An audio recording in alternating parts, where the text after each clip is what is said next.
Another chance to gain ground with 2 against a Marlins team that is 0-8 in D.C. this season.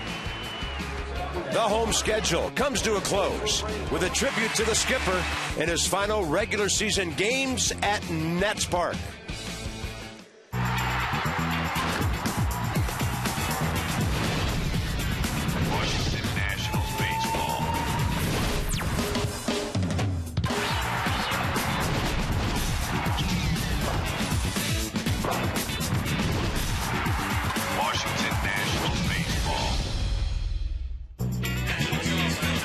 Well, finally, the rain has stopped. We've got a wonderful day at the ballpark. A little cloudy overhead. Nice and cool. Good baseball weather. A lot of red and a lot of fans coming down Half Street today. Moments ago, what I would describe as a very touching ceremony honoring Davey Johnson. Career highlights, comments from the players, coaches, and Mike Rizzo, and then a great procession of hugs from each and every one of his uniform guys.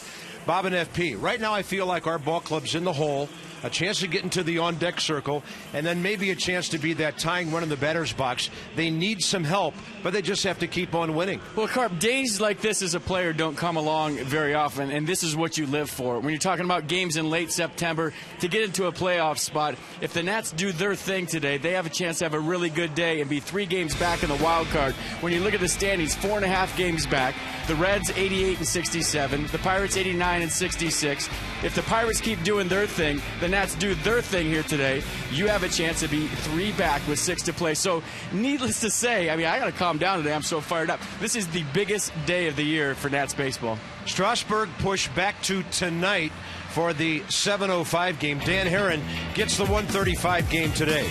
And over his last couple of starts, 12 innings, 1 run, 12 strikeouts, a W to show for it. He's looking for double digits.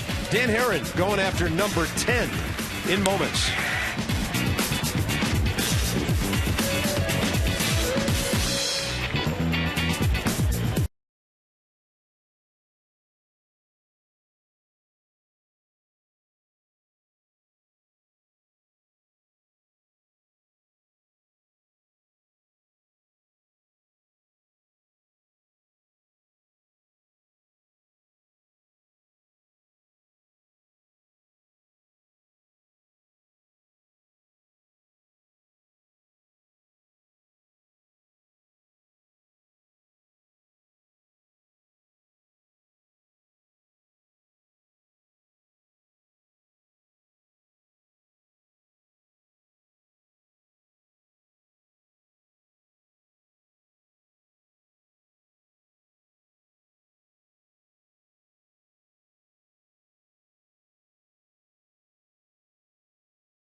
By PNC Bank for the achiever in you. And by Hyundai, new thinking, new possibilities. Sun trying to break through. And the Nats need to keep up their recent run of success in Twin Bills. Looking for a doubleheader sweep. First order of business, the first inning in Game 1. Trade celebrating its 100th anniversary by offering irresistible financing. Hard to stop a train. Really hard, so it's a delightful 73 degrees.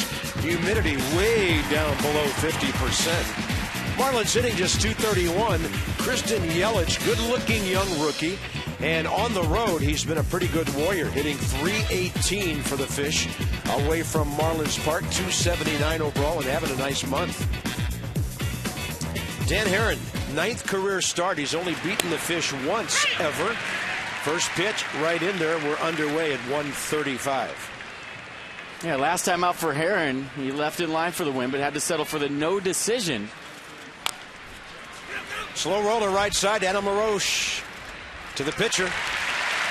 Maybe could have done it himself. Gave it to Dan. 3-1, 1 out. That no decision was in Tuesday's 6-5 walk-off against Craig Kimbrell and the Braves. He allowed 1 run on 3 hits over 6 innings, struck out 4, walked 2 through 98 pitches. So if you don't know his repertoire by now, I'll help you one more time. Fastball, cutter, curveball, split.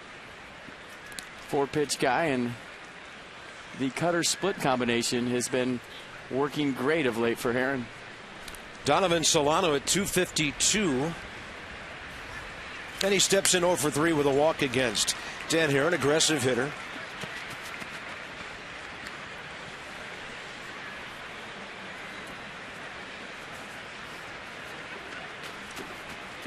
Solano, couple of hits and a walk leading things off. On Thursday night, another base hit on Friday. And Haren will go to the front door to grab a strike right there. 17-year veteran, the crew chief Fieldon Culbreth has the plate. Dave Rackley, Bill Welke, Brian O'Nora, Adrian Johnson gets game 1 off. He'll probably have the plate for the nightcap tonight. Is it a swing? It is, says Dave Rackley. And Solano alertly pouncing on the ball and applying the tag and then worrying about the appeal. Set the defense for the Nats in game 1.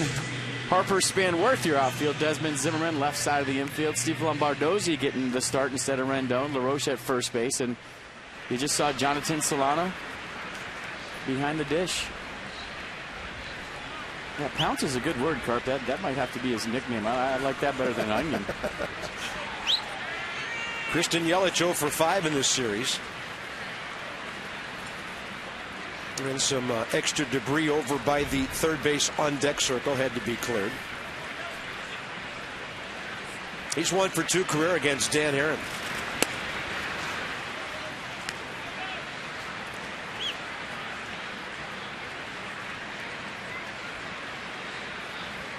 Nats are trying to make it 9 in a row over the Fish.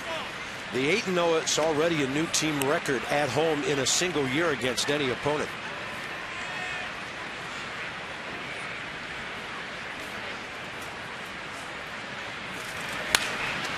That is beyond the reach of LaRoche and down into the corner.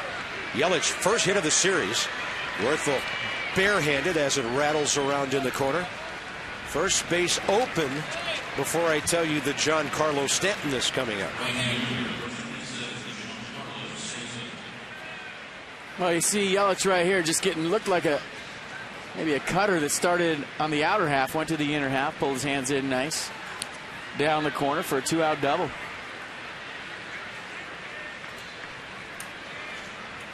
Careful, careful here. I know it's the first inning, but this is the one guy you don't want to beat you in this lineup.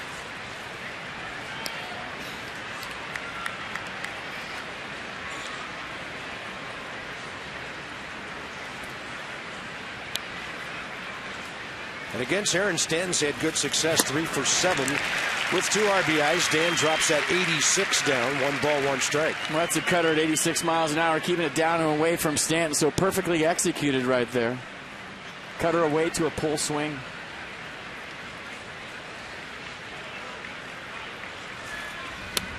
That's on the inside edge with 88. You know, I talked to Dan Haren about facing Stanton, and he said you can go in on him. Everybody tries to stay away because of all that power, but if you execute like that, go in off the plate, try to hit the corner, it's a good pitch. Went back in there again. Close enough to the plate. Stanton had to be hacking. 23 home runs, 55 batted in. And over the years, he's done well against Washington. And at Nationals Park, he's driven in 21 runs in 28 career games. And a 1-2 pitch. Aaron trying to paint and just missing away. Yeah, maybe a little way. He tried to run the fastball back. He's been doing this a lot lately off of the cutter to have that fastball come back the other way. Just a little bit too little, too late.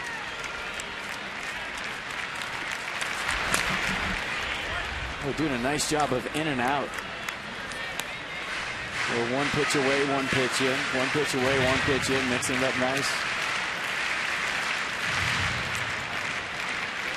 Then a good battle here with 2 outs. Pitch number 7 of this matchup coming.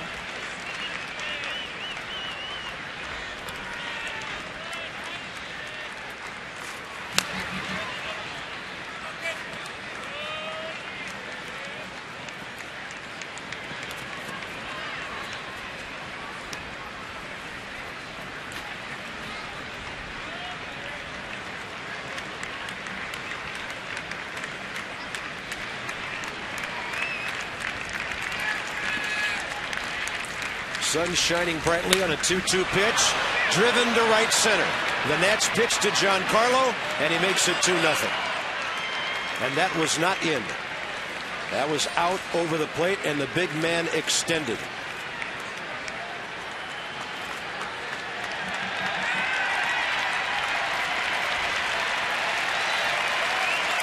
Well, he's a guy that likes the ball up and out over the plate. If he gets those arms extended, you can see what can happen. You see the sequence, in, out, in, out. That one was out, but it was also up. He tried to run back that fastball like he did before, but he left that one down the middle. Stanton looking out there and kind of got into a pattern. One pitch away, one pitch in, one pitch away, one pitch in. Stanton guessed right, got the pitch, and made it 2-0.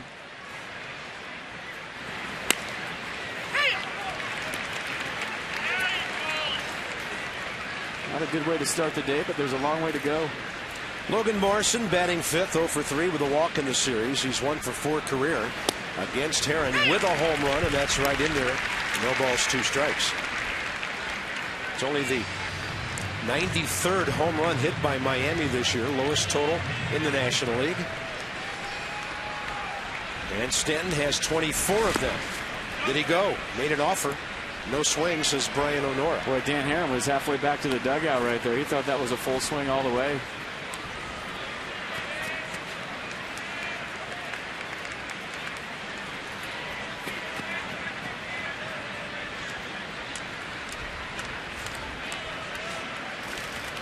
And a 1-2 stroked into right center. 3 consecutive 2-out hits.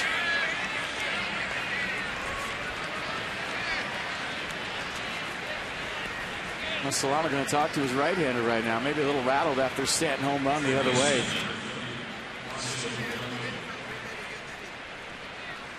Dan Herron's given up 27 home runs this year. And a lot of damage in the first inning. Only Ian Kennedy of San Diego's given up that many home runs, both of them 27.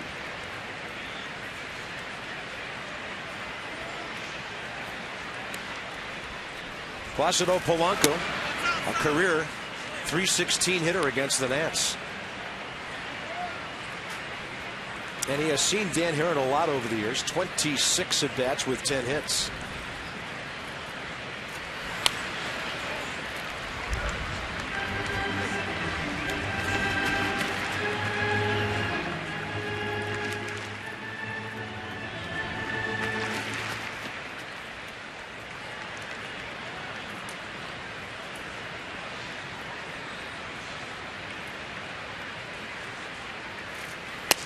There's that run back fastball. Right to the outside edge. 1 ball, 2 strikes with 2 outs here in the first. Outside edge and down. And that's where Herron has to keep it here today.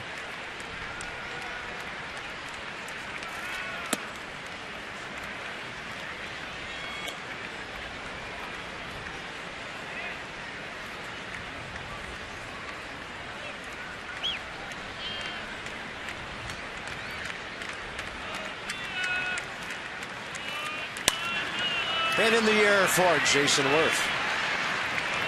Marlins will do some 2-out damage with the Yelich double to Stanton opposite field. Home run. Nats need to get busy.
Miami on top. The Nats have hit 156 home runs.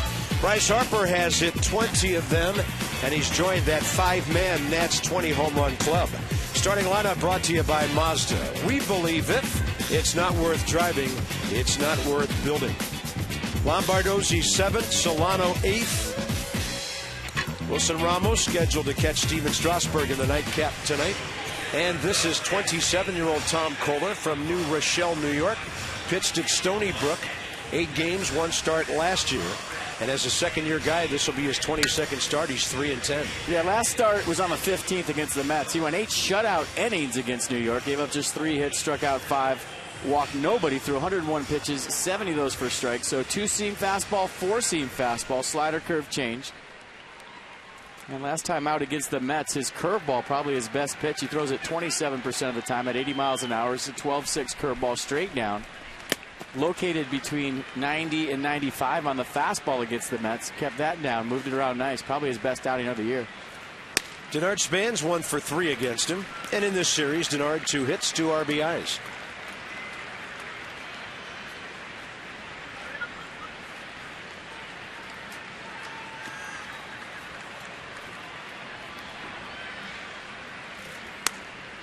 Fastball in there at the knees. 1 ball, 1 strike. And it's a different feel for a pitcher. We talk about it all the time when you're facing a lineup like the Mets that's depleted versus, maybe one of the better lineups in the National League. And as we speak in the Nationals today, you're free and easy when you don't have that threat to face, to where that team's not swinging well. You go out there and just wheel and deal. But when you face, Davey Johnson's lineup here today, different story. And for Koehler last time against the Nats in Miami, he lasted 5 innings, gave up 6 runs on 7 hits. Jay Bruce just cleared the bases with a double in Pittsburgh, and the Reds have 3 in the first. And fortunately, long way to go in that one, too. So here's Denard Span. He's looking the other way. Look out. And Denard had a nice game on Friday night. Went 0 for 2. The night after the hitting streak came to an end, but he pulled a base hit. Then he pulled that big triple for a couple of runs in that 7-run 6th inning.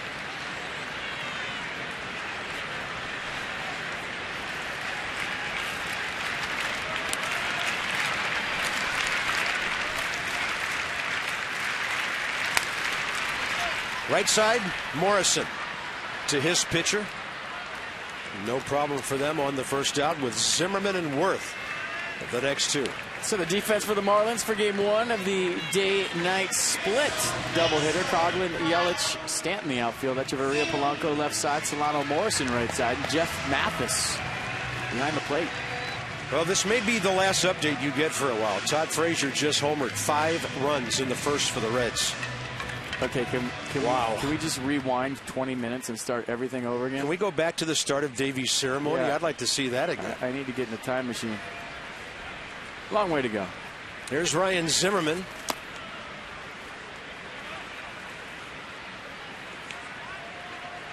Four for 8 in this series.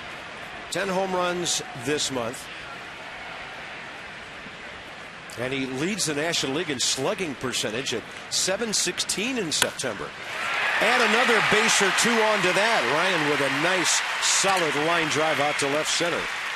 So he is having quite a final 8 weeks of the season, and his batting average now inching up toward .285. Well, check the box. There goes a no-hitter. Right on the barrel. Look at that ball knuckle. No rotation at all. It's coming right in your living room. Wow. Great shot right there. That, folks, is a definition of squaring a ball up. You hit a round ball with a round bat squarely. As squarely as you can. It has no rotation.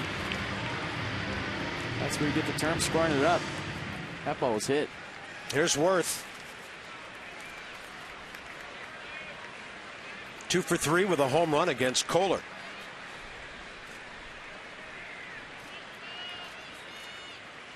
The first 6 batters in the Nats lineup today have all faced this right-hander. All of them have at least a hit, except for Adam LaRoche, and he has been walked by this right-hander. So there's been some success here, and the Nats are looking for more. Worth in this series, 1 for 6, but 2 walks, 2 batted in. Inside, 1-1.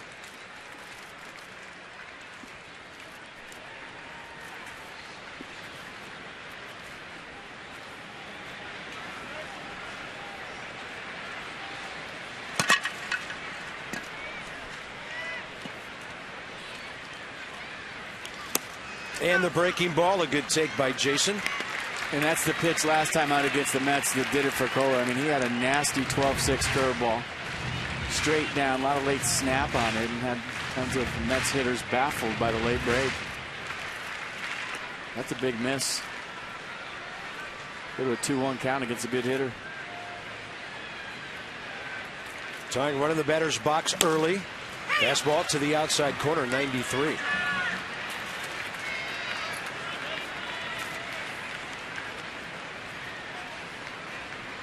Well, you name it, against right-handers, one of the better in the league, 9th.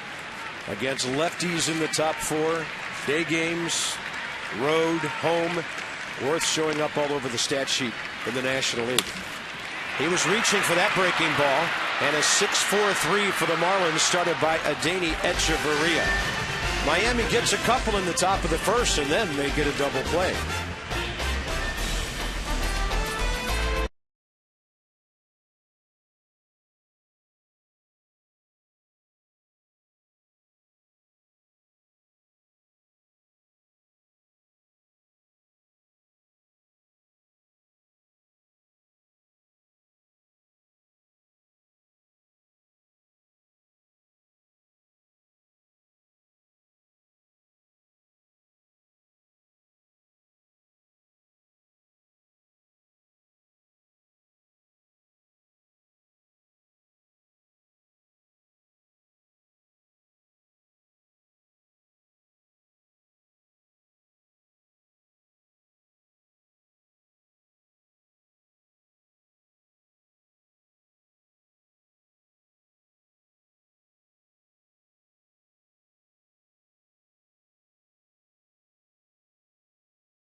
They were both part of the ceremonies this afternoon.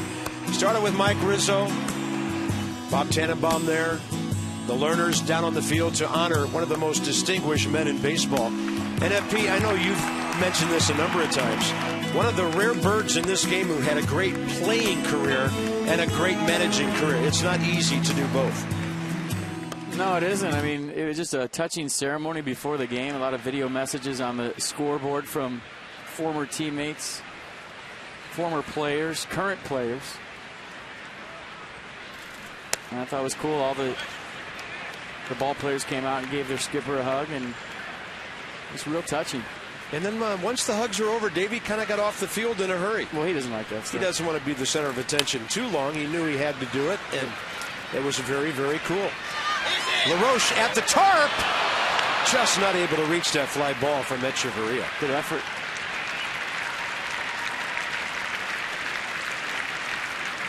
Getting a nice round of applause for the effort right here by the Nats first baseman, Adam LaRoche. Laying out right there over the railing and just missed it. Now, there's no such thing as self-preservation on a day like today, and LaRoche showing you why. Just tipped off his glove. 2 balls, 1 strike. And you might notice on the uniforms, the Nats, as expected, moved the Navy Yard patches onto their sleeves, where they will remain for the rest of the season.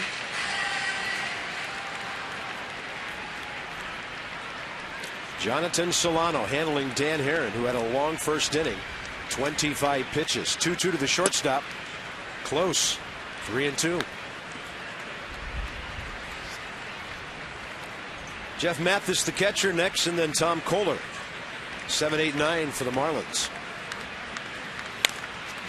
That is a fair ball, spinning away from the line as LaRoche goes to grab it. Well, more on Davey Johnson. Great story, great numbers. Hit .261, a lot of home runs, 13 seasons, 4 All-Star games, Gold Glove guy. winner, played in World Series, and then, of course, FB, he would do the same as a manager. And just had a very blessed career. And I'll tell you what, more importantly, all the numbers or the ceremony before the game today, when he came here in 2011, he changed the culture, the atmosphere. Jeff Mathis out to center, Denard Span. This was a ball club under Jim Riggleman that was hoping to win games every day. That felt like they had some talent assembled in the minor leagues and some current guys that were still trying to feel their way around.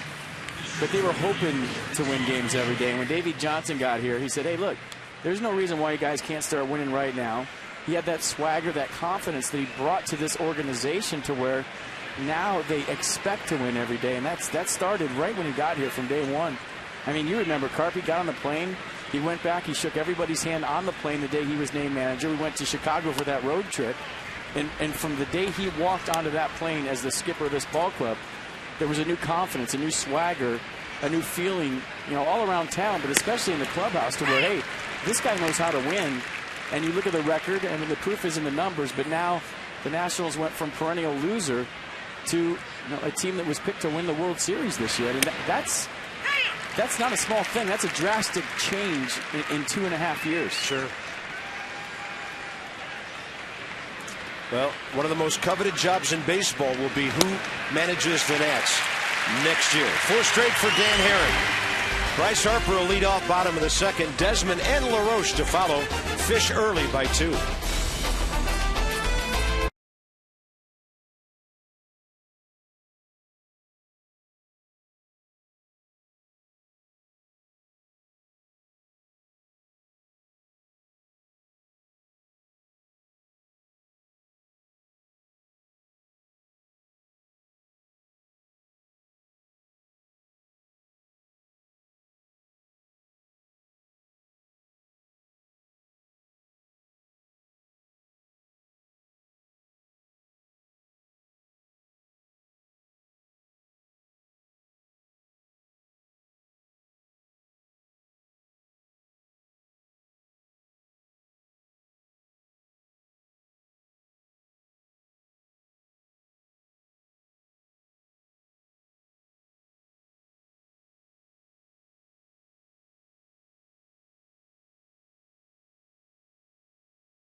Free at 877-241-LUNA. Nats are averaging 32,690 per game, 7th in the league. Bryce Harper, home run, 2 RBIs against Kohler last time they met. Yeah, that's what the game I was talking about, where he lasted 5 innings and gave up 6 runs on 7 hits. That's one of them. Bryce Harper going the other way here at Nats Park. On August 29th, a 9-3 Washington win. Inside the numbers with STG. So first 2 full major league seasons. Ryan, of course, was up for 20-some games in 05. Didn't hit a home run that September. And then Bryce, of course, broke in a month into last year, hit 22.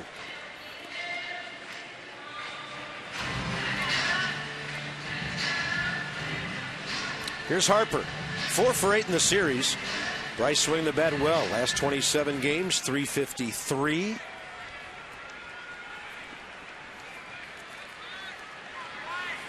And that was a 4th inning shot after a Ryan Zimmerman walk in that game on the 29th. So he gets to see a off-speed pitch first time up. Worth with a later homer in that game for 3 more runs. Nats 1 going away. Gio won his 9th that night. And that's outside, 1 ball, 1 strike. Well, in big games, when you get behind early, there's a tendency to press and squeeze the bat a little bit. And it's up to the Nats right now just to relax and do their thing they've been doing the whole month. You get behind early, that 2 can look like a bigger number. But they just have to keep confident in the way they've been swinging it and not try to do too much. You can fall into that trap and try way too hard in big games. His on-base percentage, 97 points higher than his batting average. He won the Rookie of the Year with a great rush in September last year. And it's obvious he loves the last part of the season when there's something on the line. And I don't think you can underestimate the magnitude of today as a whole. And this will probably be under the statement, a bold statement of the day, but I feel like if the Nats do get into the playoffs, they have a much better chance of winning the World Series this year than they did last year. Just for the simple fact that if you remember last September, they limped into the playoffs. And if they make it this year, it'll be in a sprint. Kohler's done a good job of having some hitters reaching for the ball. He had Worth doing that for a 6-4-3, and now Bryce Harper. Ground ball to Solano. First out, bottom of the second. Desmond coming up. Become a season holder, season plan holder for next year, and you can hold the whole season if you want. Bonus e-cash and multi-year price locks. These special offers expire September 30th, so a week from tomorrow. Check it out, nationals.com/2014.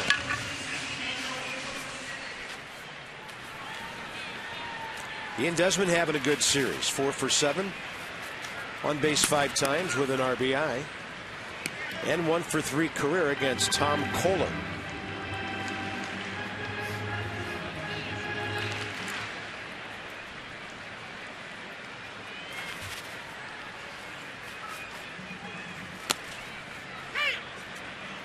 Pretty good fastball to the outer edge. 1 ball, 1 strike.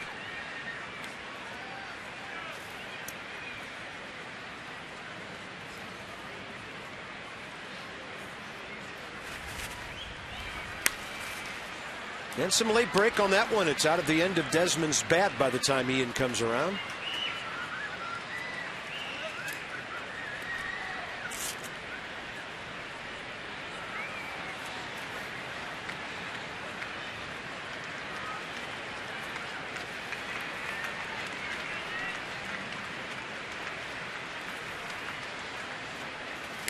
And that's going to see Ian Desmond hit by a pitch for the second time in this series. I need base runners any way you can. Trying to jump back into this game quick. Ian Desmond looked like he just barely got nicked right there, on board with the hit by pitch. 5th time he's been hit this year, twice this weekend. Kind of diving out there and looked like Kohler had the 2-seam fastball, just ran and got him right in the forearm.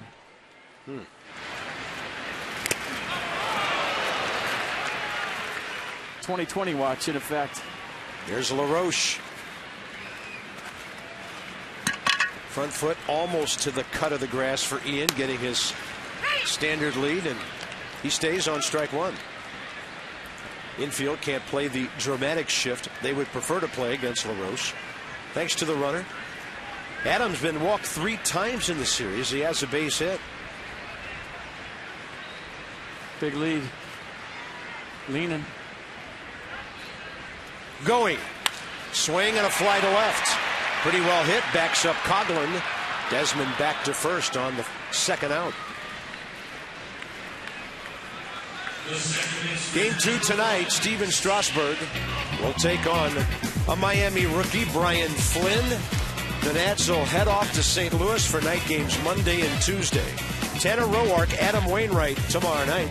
Gio and Michael Wacha on Tuesday. Then the day game has Jordan Zimmerman and Shelby Miller in a matchup of hard-throwing right-handers. For a series finale matinee, then it's a day off Thursday, finishing things up maybe in Phoenix. Jordan Zimmerman going for win number 20, and I looked at his numbers career against the Cardinals, and they're no bueno. So that just means he's due. He's due for a good one against the Cards.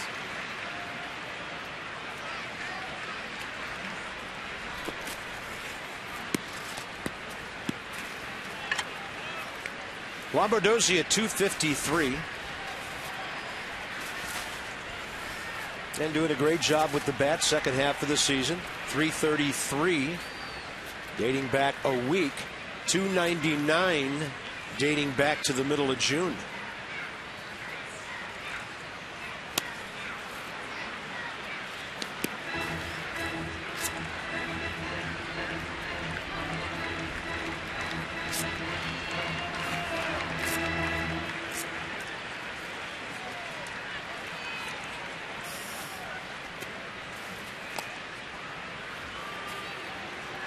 Two outs, more liable to be running as well and getting lots of attention. You see Desmond bouncing around at first base. He's not going.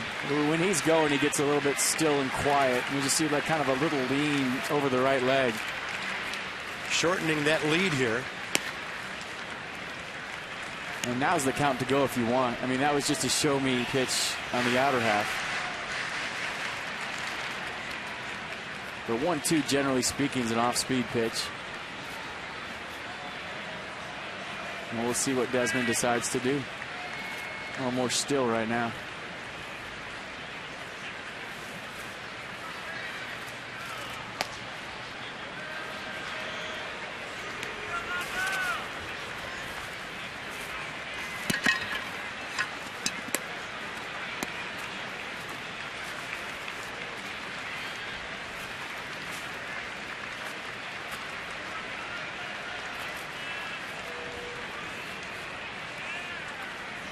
Target was the outside corner. He missed in a bit.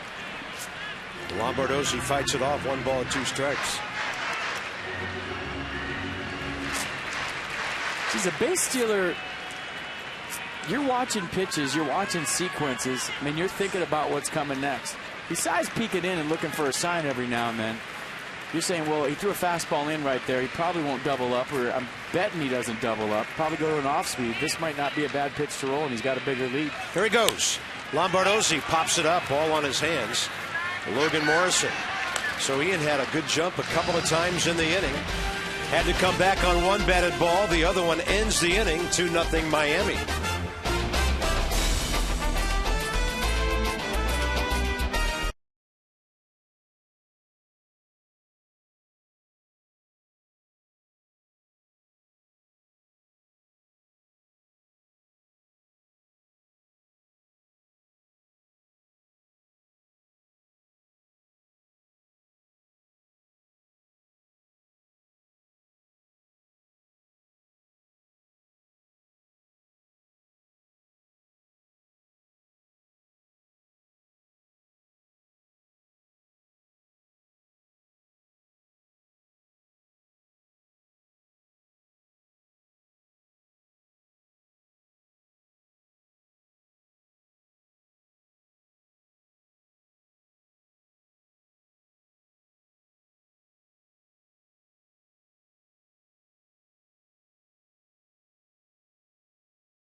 Pitches, 25 strikes.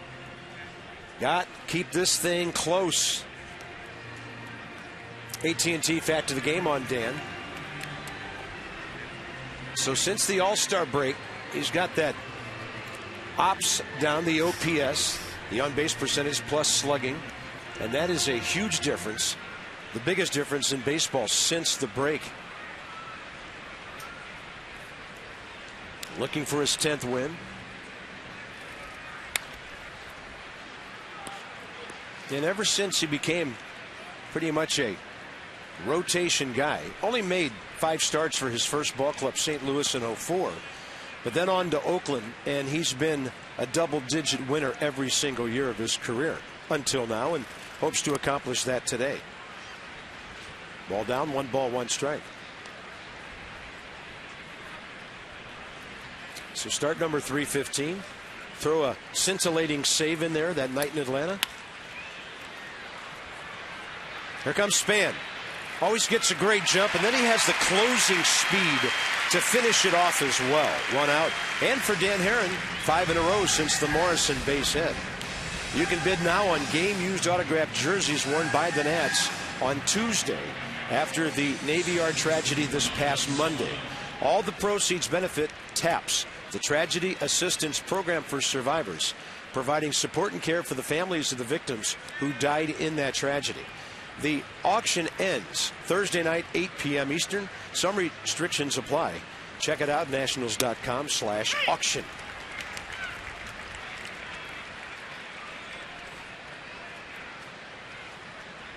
Here's Donovan Solano, struck out swinging, first time up.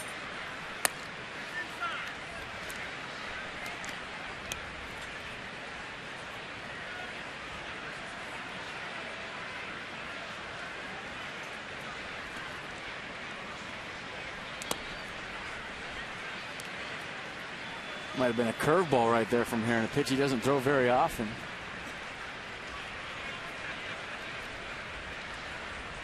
Well, the Pirates had a couple of base runners in the bottom of the first, but could not score.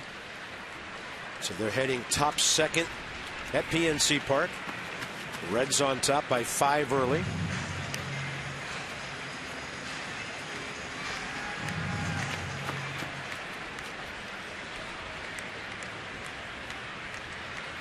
Herron on 2-2. And Solano drives it the other way. Jason Worth racing to the gap, and he's got it. That's a big man who often doesn't look as fast as he really is. Fine play. Well, I challenge you to find any major league combination of center field and right fielder that take more precise routes than Denard Span and Jason Worth. When you talk about jumps and going straight to the baseball, there's not really any deviation. Look at the route right there. Just a straight angle to the ball, and you can tell he had it the whole time. I mean, when you watch Worth play enough, you know when he's running for a ball, it's going to hit the wall. When he's running for one, he's going to catch. And you could tell right there, just based on the angle that he took and the jump that he got, that was in his back pocket all the way. Christian Yelich batting for the second time with the bases empty, 2 outs. First time up, he doubled, then Stanton hit the home run. 2 innings later, still 2-0. And we talk about routes and jumps a lot with Span and Worth. And to me, for you younger players, it's very simple playing the outfield. Anticipate the baseball. The good outfielders at the major league level are ready for it every single pitch. They're not thinking about their last at-bat. They're not thinking about where they're going to dinner tonight. They're not thinking about their math tests. If you're a younger player that you took third period, you're thinking about the ball coming to you every single pitch. So it's on your toes. The ball's in the strike zone. It's coming to me. It's coming to me. Okay, take a break for 10, 15 seconds between pitches, and then be ready for it again. It's pretty simple when you think about it, but it's a skill that's tough to learn because it takes a lot of mental focus for 140 pitches a night. Expecting, sometimes hoping, every one to be hit right to you or near you. That ball is hit a ton by Yelich. And Dan Herron giving up home runs today. It's now 3-0. For Yelich, his 4th big league home run. So he has doubled and homered today. And he'd be perfectly happy to hit in front of Giancarlo Stanton for about the first 5 to 10 years of his career. Yeah, this ball's crushed right down the middle. Center cut. Look at the extension, head down. Great swing right there by Yelich. And that was not a cheapie. And just thinking off the top of my head and not knowing anything, because you and I were up in the booth for the whole rain delay last night, I wonder if the thought process in starting Herron in Game 1 versus Strasburg is that they don't know the health of Strasburg enough to start him in a Game 1 of a doubleheader to where you may deplete your bullpen completely in the first game. And that's why they went with Herron. Yeah, the switch was made.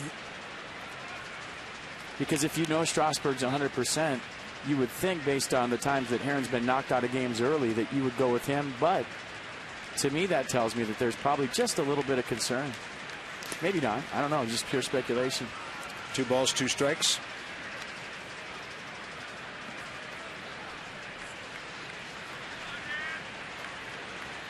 So Stanton now's hit 5 home runs, driven in 9 against the Nats this year with his 2-run shot today.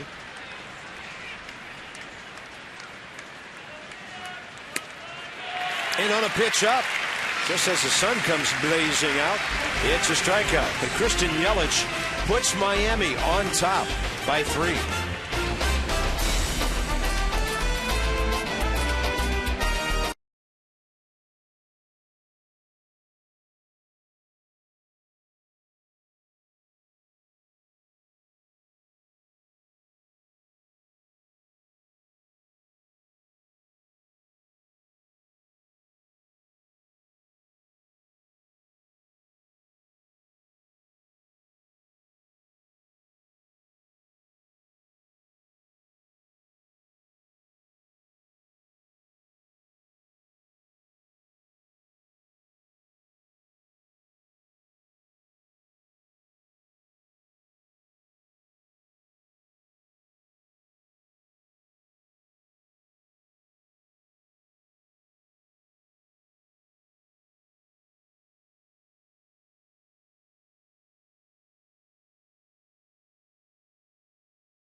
By Kia.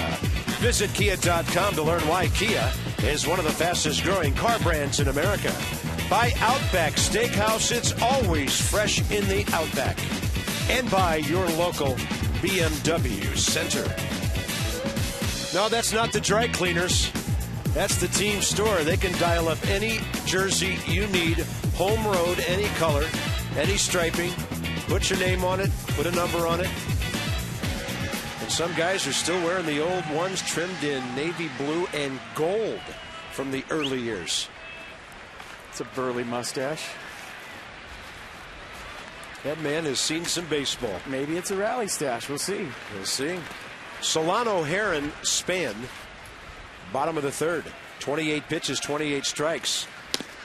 As Tom Kohler has looked good so far. 1 hit, a Zimmerman single, and then he hit Ian Desmond with 1 out in the 2nd.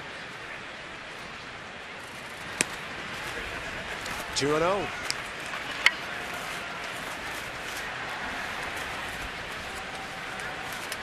Well, every time Jonathan Solano plays a game, he does something that excites everybody. Just wondering what he has in store here today. I thought he was going to pounce on that fastball. But he was ahead 2-0, so he took it. Well, there's a lot of comparisons to his style back there. Need to Pudge Rodriguez, so yeah, Pudge and pounce. I'm good. I like it. Up and in, 3-1. Right now he's deciding, do I hack right here or do I take and fill it up for Dan Heron? Clint Hurdle has gone to his bullpen already in Pittsburgh. As the Reds have another run in the 2nd, leading 6-0. That's a routine fly ball out to Yelich for the first out. Jeanmar Gomez has taken over for Jeff Locke. So, all-time best September records. This goes back, of course, to the Expos. The Nats are in line to have one of the great Septembers ever and the best as the Nationals. So STG takes us inside some interesting team numbers for the final month of the regular season. Well, you know, I find interesting in that graphic is the 93 team.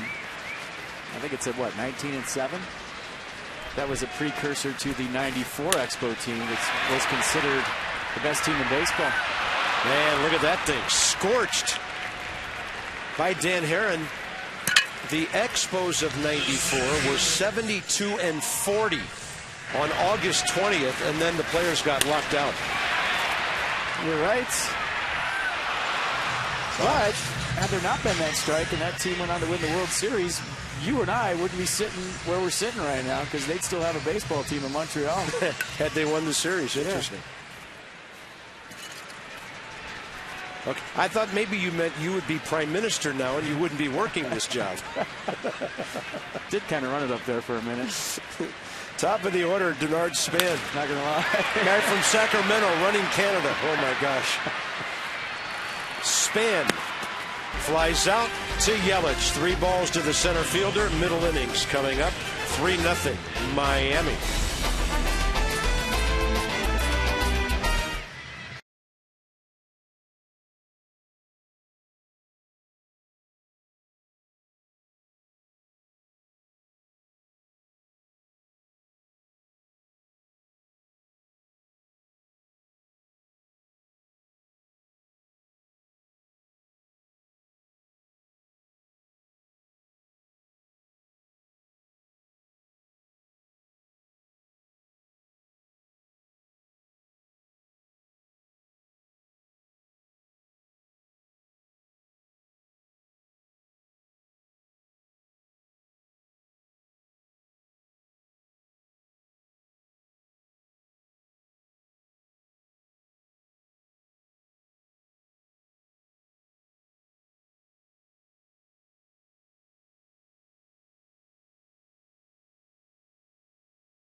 Now with 16 daily departures between D.C. and New York, booked right now at Amtrak.com. 3-0. Marlins heading to the top of the 4th. Story of this game has been the big fly. First inning, Giancarlo Stanton. And a fastball up and away from him. And rode it right out of this ballpark. When he hits him, they stay hit for a long time. His 24th home run of the year, and then just looked like a hanging cutter right there to Christian Yelich. Last inning. His 4th home run of the year. And that's where we stand. 2-run home run by Stanton. Solo home run by Yelich. 3-0 Fish. They've out hit the Nats 4-1. Logan Morrison right center with a base hit. First time up. Right after the home run. And Dan Herron cuts one in there. Breaking ball at 79 for a strike.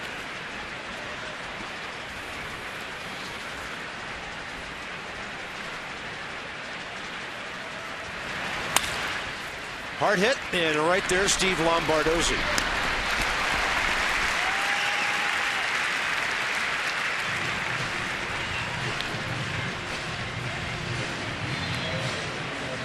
Potomac Nationals celebrating one of their most successful seasons on the field, and in the stands receive a team-signed baseball and a Peanuts hat when purchasing 2014 season ticket plans. PotomacNationals.com, 703-590-2311. Check it out. Half hour south of us, right down the interstate in Woodbridge. Right off the Prince William Parkway. Placido Polanco, fly ball to right. First time up. He of 2,135 hits. And in this series, he's 1 for 5.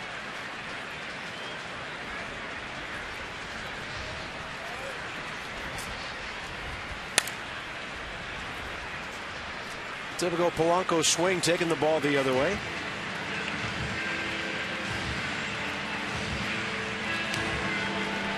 Sixteenth year. Broke in with St. Louis, late 90s. So Juan Pierre has 2,215 hits. He does. And then this guy right here. Yeah. They've got over 4,300 between them? Yeah.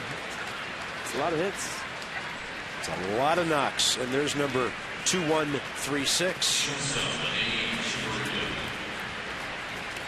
Polanco, 37 years of age now. First year in the big leagues, 98. Had some great years in Philly and Detroit, and then back with the Phils. Here's a Danny Echeverria who bounced out to LaRoche first time. Up the middle. Attacking early. Polanco stops at second.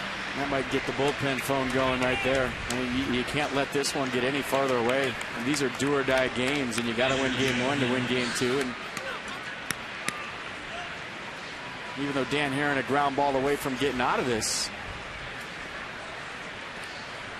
it is up to him to stop the bleeding right here, right now. Jeff Mathis, the catcher. 188 hitter. Pitcher on deck.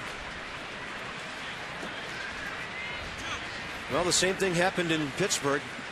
Clint Hurdle got his starter out in the second inning. Yeah, it was 7-0 though. Fell behind big. Nats still in this one, and that's blown away.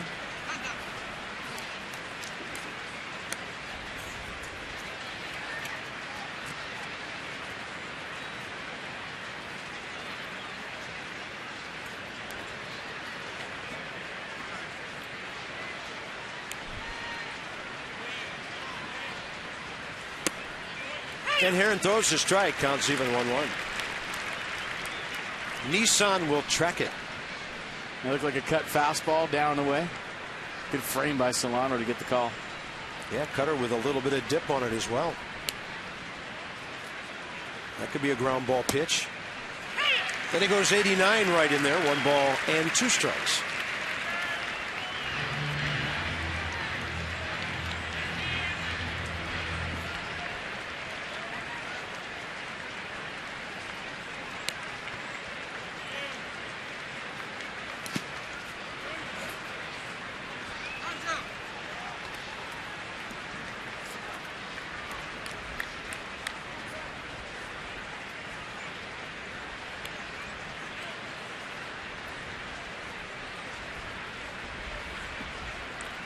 Tom Kohler, 3 career hits, 38 at bats waiting. And a 2-2, and that is so close. Ball 3. Good pitch, but I think a better take from Jeff Mathis. Tough to lay off a borderline pitch with 2 strikes, and this just misses. And you see the body language of Haren kicking up the leg. He thought that was a good pitch. Wanted to call. Foul tip held on by Solano. And a big strikeout for out number 2. Dan Haren's 3rd K of the day. Yeah, went right back to the pitch he just missed with. You see the cut fastball. See how that comes out? That rotation right there. Pressure on the middle finger more than the index finger. Gets that rotation to where it just cuts across the plate. Doesn't really have any tilt to it like a slider. Just stays on the same plane and moves across home plate. Healthy hack by Kohler, who struck out swinging first time up.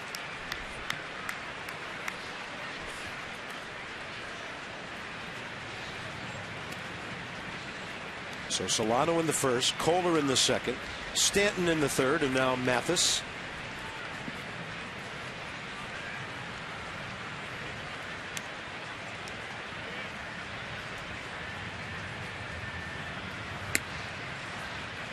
One ball, 1 strike.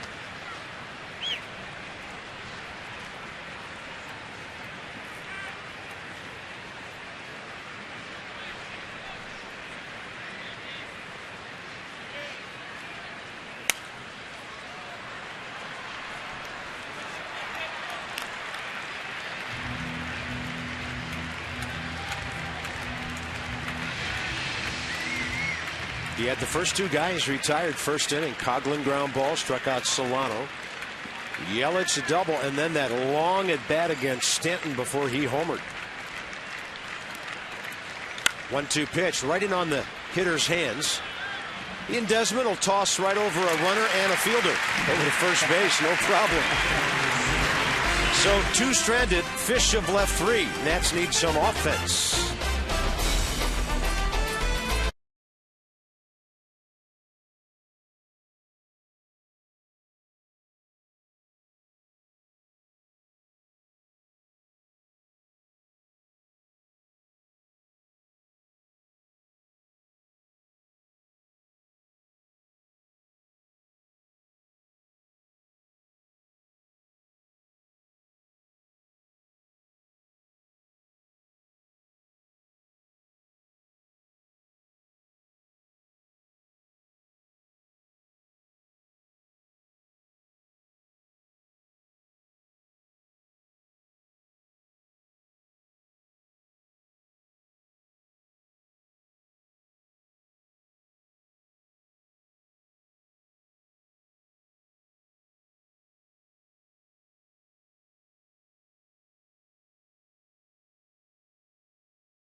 Nats want to send Davey out a winner. First order of business, getting some offense today, but really the way it was handled, the emotion, and there was plenty of emotion in the ballpark, FP. It was very special when the guys came out to acknowledge their manager. Well, it's a very special day at the park, and they had a big video remembrance of this season on the board. And I was thinking back to my favorite parts of this year. And if you go back to July 1st, the return of Bryce Harper from the disabled list, first at bat, like his first at bat of the season, he goes deep the other way. So is this my favorite moment of the year? Well, partly because of what we're going to show you right now. It's Ryan Zimmerman's reaction to Bryce Harper coming back and homering in his first at-bat off the DL. I mean, if pitchers could say 1,000 words right there, Ryan Zimmerman's reaction, like, really, dude, it's not that easy, as he hits a home run in his first at-bat.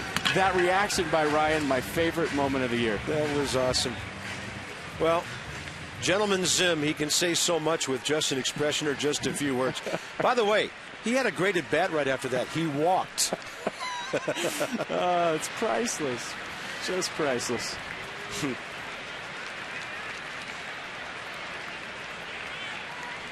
Ryan thinking, yeah, I got called up in 05. I didn't even hit a home run. Took him a while into his first full season, but he's been okay ever since. Base it up the middle. Nats only hit today. Then Worth hit into a 6-4-3. It's been it for the offense. 1 ball, 1 strike.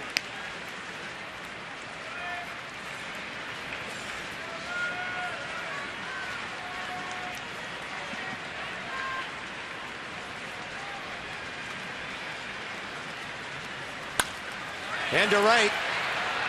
Over to his left. Stanton just cruising to it. 1 out, bottom of the 4th. Another cool moment here at Nats Park this year. Jason Worth against his old ball club, the Philadelphia Phillies. August 10th, hit number 1,000. Just kind of off-speed pitch out in front. Took a long look at it, didn't he? I guess I would too if I had 1,000 hits. And 100,000 was a tater. With a curtain call for J-Dub. Another very cool moment at the ballpark this year that was filled with tons of them. Ignited a 5-run 7th inning that gave Tanner Roark his first major league win. Worth, by the way, went 3 for 5 that day with 3 runs batted in. He just wore out his old team this year. Let's see if the truck's got something for Ian Desmond when he comes up, because we pretty much covered the first 3 hitters of this inning. Let's see what they got.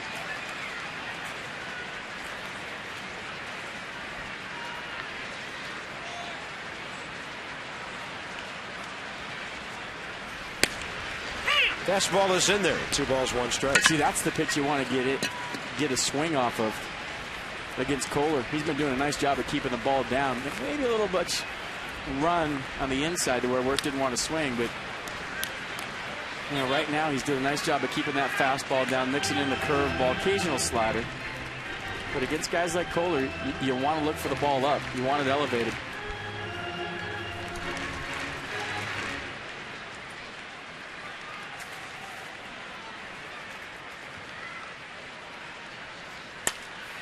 And this one, pretty well hit to right, but Stanton's right there. That ball took off on him at the end. 2 outs. 7 straight for Kohler since he hit Desmond, and 8 of the last 9 since he gave up the Zimmerman base hit back in the first. Here's Bryce.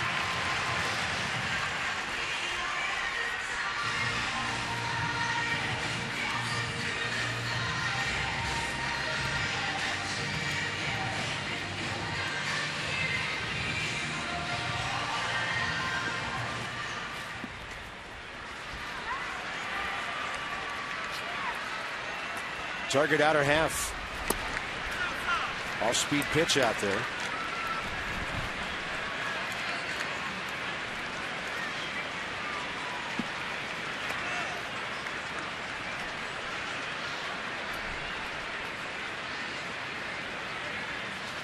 One.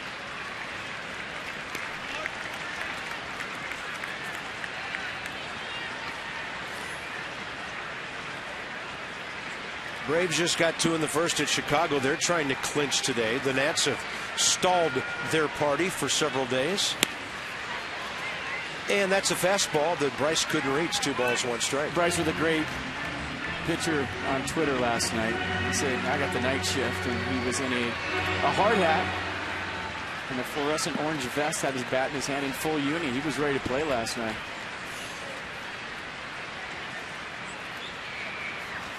I think that might have been around 9 o'clock. I don't know how ready he was to play at 11 o'clock when we were all still here. Yeah.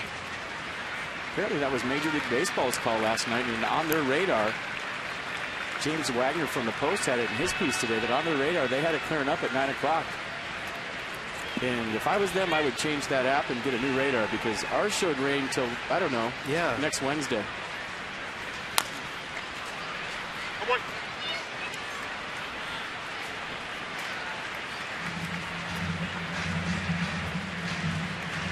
I just felt bad for the fans who stayed and stayed. You know, some of them get to the ballpark early. Probably some fans who were here for 5 or 5.5 hours last night before it got called. They were hanging in there and hoping for baseball. Hopefully they can use those tickets for tonight. Harper high in the air to left center. Yelich to the gap, and it's the call by Coghlan, with that ball slicing back toward him. 1, 2, 3, 8 in a row for Tom Kohler.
Three 0.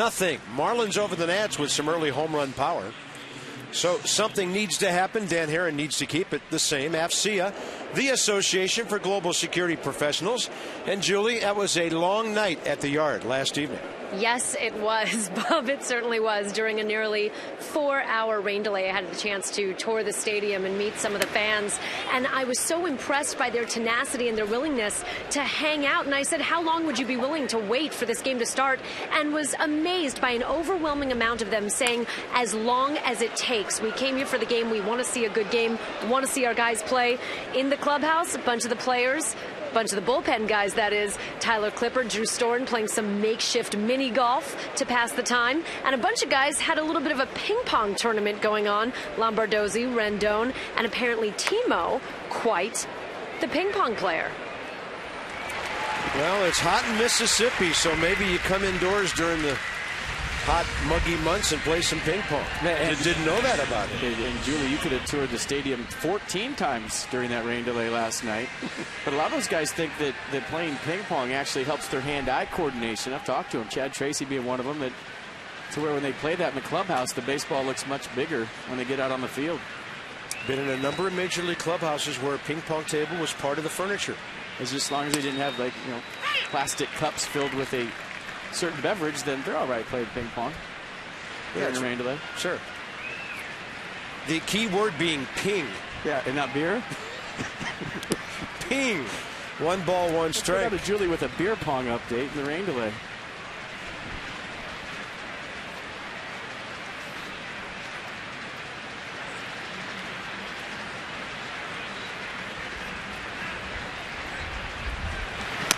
1-1 pitch right in there. Donovan Solano has struck out and lined hard to the gap where Jason Worth raced over and took an extra base hit away from it.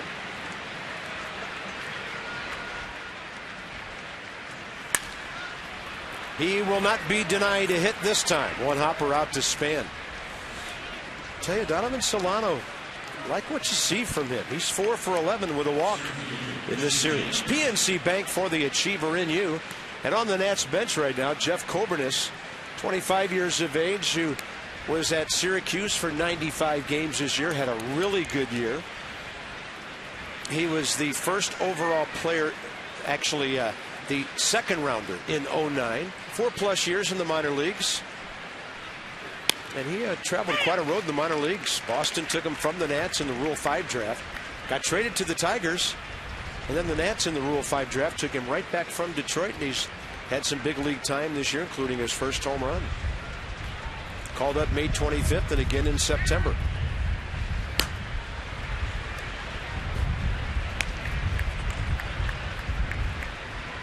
Christian Yelich, double to right center. Actually, straightaway right. Not far off the line, and then a double to right, or rather the home run to right center. So he's seeing some good pitches with Giancarlo Stanton batting behind him. And he has a 2-1 count here. He's seeing everything away after that shot he hit last time. They're not messing around in the inner half to a guy that showed him he's got power.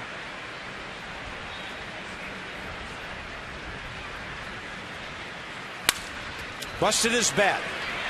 6, 4, and 3 as Lombardozzi turns it from Ian Desmond. That makes Stanton lead off in the 6th. Sometimes a double play on defense carries some momentum with those bats.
A while ago, we waved our caps, saluted our troops, and they wave right back at us. That was General Dempsey.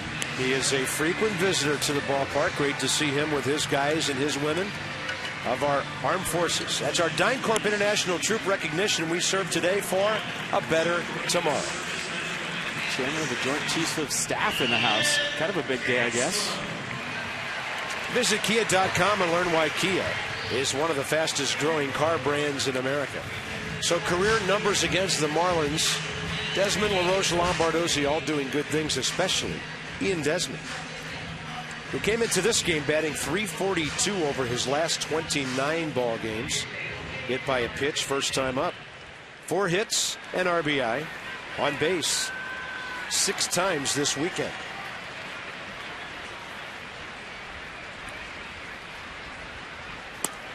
Breaking ball for a strike. Nothing changing in Pittsburgh. Reds 7, Pirates nothing. Top of the 3rd there. Cubs have scored a run in the bottom of the 1st. Braves lead 2-1 as they try to clinch at Wrigley. All right, my favorite Ian Desmond moment at home this year was this one. Chelsea.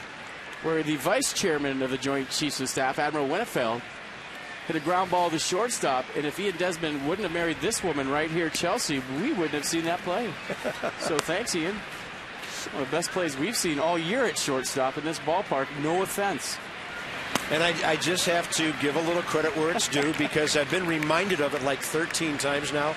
That was Dave Jagler on the stretch at first base. Well, I'm sure. So now he can leave us alone, and we've said it. Okay? Well, I'm sure there's one guy getting sick of that highlight, and that's the Admiral. He's sick of seeing himself getting robbed by Chelsea.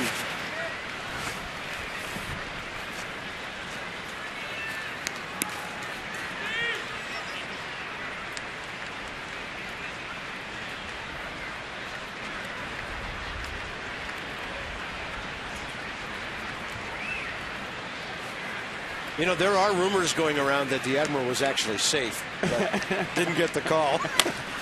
Well, he's probably the safest person in the world when you think about it. You know, well, what he forgot to do, he forgot to order the umpire to call him safe.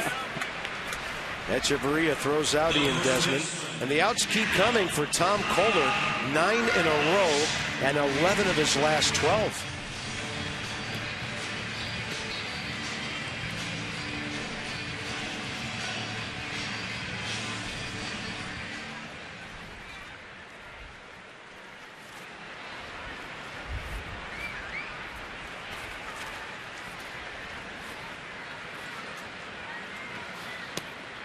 Adam LaRoche flied to left first time with Ian Desmond at first. Rally whatever those things are in their heads. Here we go. Wiggs, Mohawk, rally Mohawk. Rally Hawk. Yes. 2 balls, no strikes. Well, if you remember the other night, Jacob Turner was cruising along through 5. And then all of a sudden, a little 7-run 6th inning occurred. So this has been a quick strike offense of late, and they're still trying to figure out Tom Kohler today.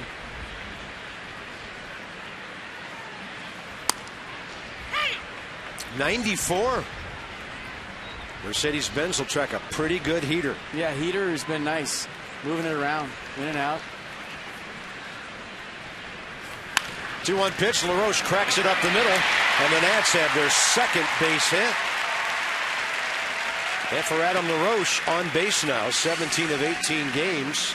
There you go. 15 walks, 17 hits. Rally red throw and a rally Mohawk. Nicely done. It's worth a base hit. Got a fastball down the middle. No shift, like you said.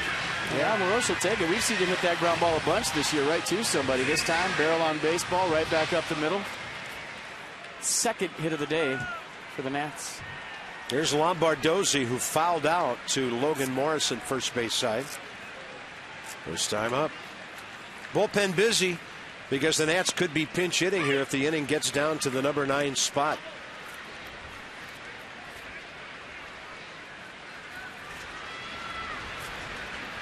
Craig Stammen.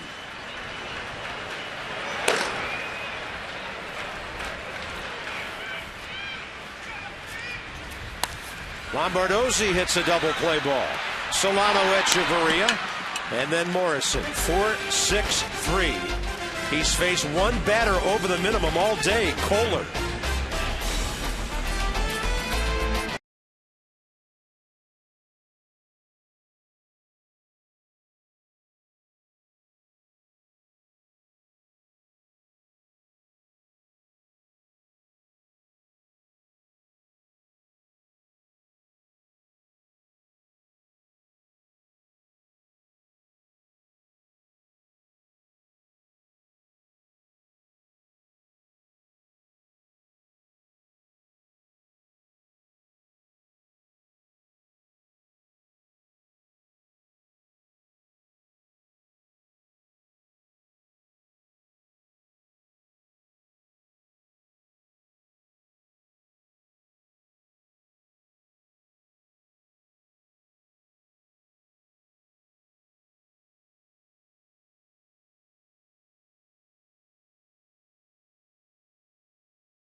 Giancarlo Stanton. So check out the way they're moving the ball out at first. So it goes cutter right there, and then going to go outside again. Now maybe try the inner half, move it around. So there's in.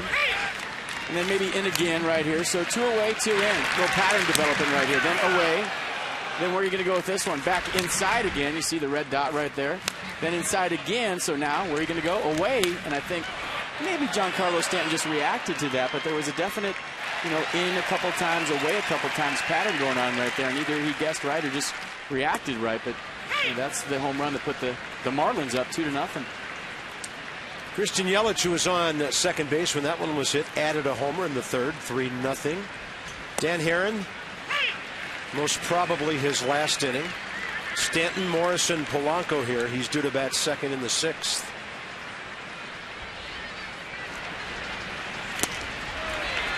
Foul tip, strikeout. Stanton trying to check his swing on off speed. 5th K of the day for Dan Haren. Well, he's done a nice job of adjusting after that first at bat, the veteran that Dan Haren is, and went to that split finger on the inner half, and went to it for strike 2 and strike 3. You see the ball tumbling right there. Stanton seeing it, eyes light up, and then right here he realizes, well, oh, that might not be a strike. Tries to hold up. And look at the ripple effect in his left forearm. Did you see that? That is one strong young man.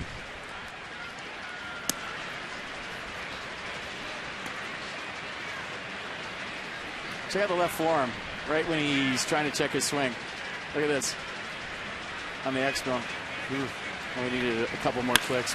But anyways, it divided into about 46 different muscles.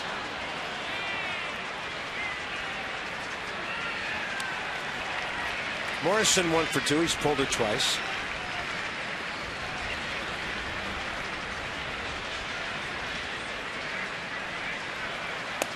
And Haren will throw the off speed outside, 2-1.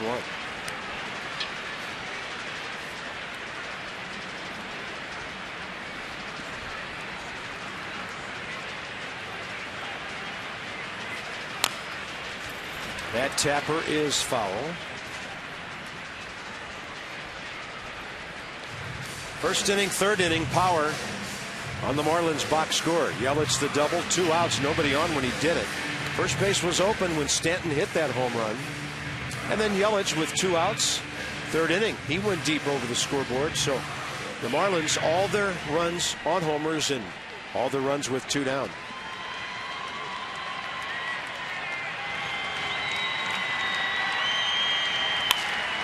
And Morrison will inside out that ball to left field. Bryce Harper over to get it. And that's why runners don't go. They shouldn't. Some do. I mean, come on, throw the ball. You see him running over for it, okay, watch this. He's going to show off the cannon right here. So a nice piece of hitting right here by Morrison, staying down, that ball going the other way. And Bryce Harper hustling over, just flips it in real softly to second. Ouch, thinks Lombardozzi. That hurt.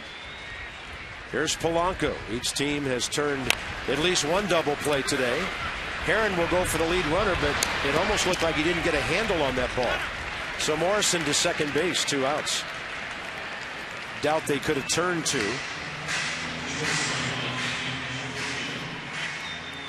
I think he might have lost the grip on this. He was going to go to second all the way. Watch this. Yeah, kind of palm balled it, double pump. Had a change-up grip. Thought better of it, went to first. Good decision. Only thing is here with Hechavarria, he's swinging. Dangerous hitter. Really don't need to throw him a strike. Certain hitters in baseball that are very aggressive, and this is one of them. Hechavarria 4th among rookies in hits.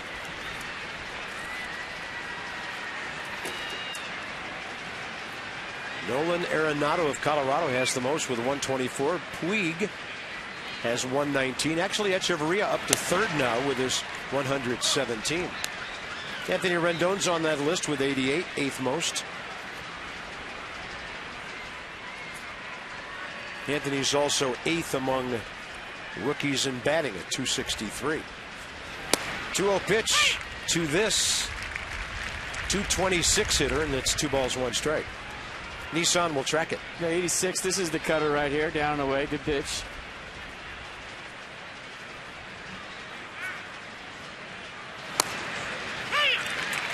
Echeverria evidently doesn't like the ball in on his hands. He's usually hacking on 2-1. Pirates scored a Rouge to make that 7-1.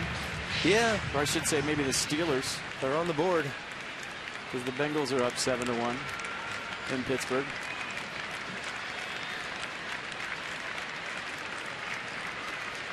Well, you know, that had to be one of their raucous crowds of the year, coming off a win last night. Air taken out early. Then we'll see if they can rally, if the Nats can rally. 2-2, a little bit away. This might be the longest I've seen Echeverria go without swinging a bat. And he's fired off one swing to a full count, but he is a guy that's swinging in the on-deck circle usually.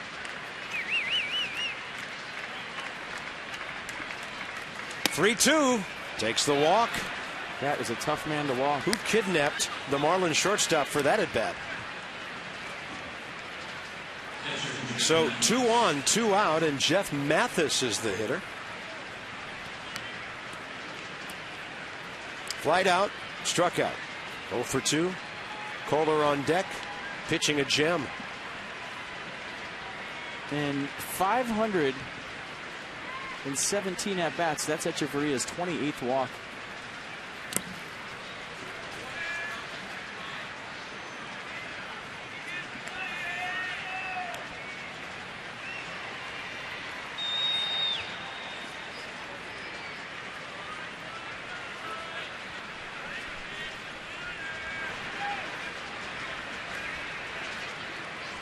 One-0 pitch, and Ian Desmond's behind that one. Over to Lombardozzi. 2 more stranded by the Marlins. Dan Herron threw 6, gives up 3. Nats, bottom of the order, coming.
Not a great looking gate. Abe is 1 win behind George, and he's going to tie him. But wait a minute. A cow tackles Abraham Lincoln from behind. I mean, it's the last home game of the season. Whatever costumes you got left in the back room that holds out the costumes, just put one on and tackle somebody, I say. I mean, find a costume, whether it's the gecko or reindeer, moose, fly. Abe could still tie tonight, though. Rally pigeon. Just bring them all out for the second game. And every costume you have left, just tackle somebody. Everybody just tackle each other. And I don't care if the race even ends. Sound good? You in? Davey is. It's a lot to think about. 10 double headers. And the Nats have split 6, won 4, and not been swept. STG takes us inside some double dip numbers. Jonathan Solano, Corey Brown, and Denard Span. Bottom of the 6th. It is starting to get a little late. And Solano's going to bounce it right to his brother.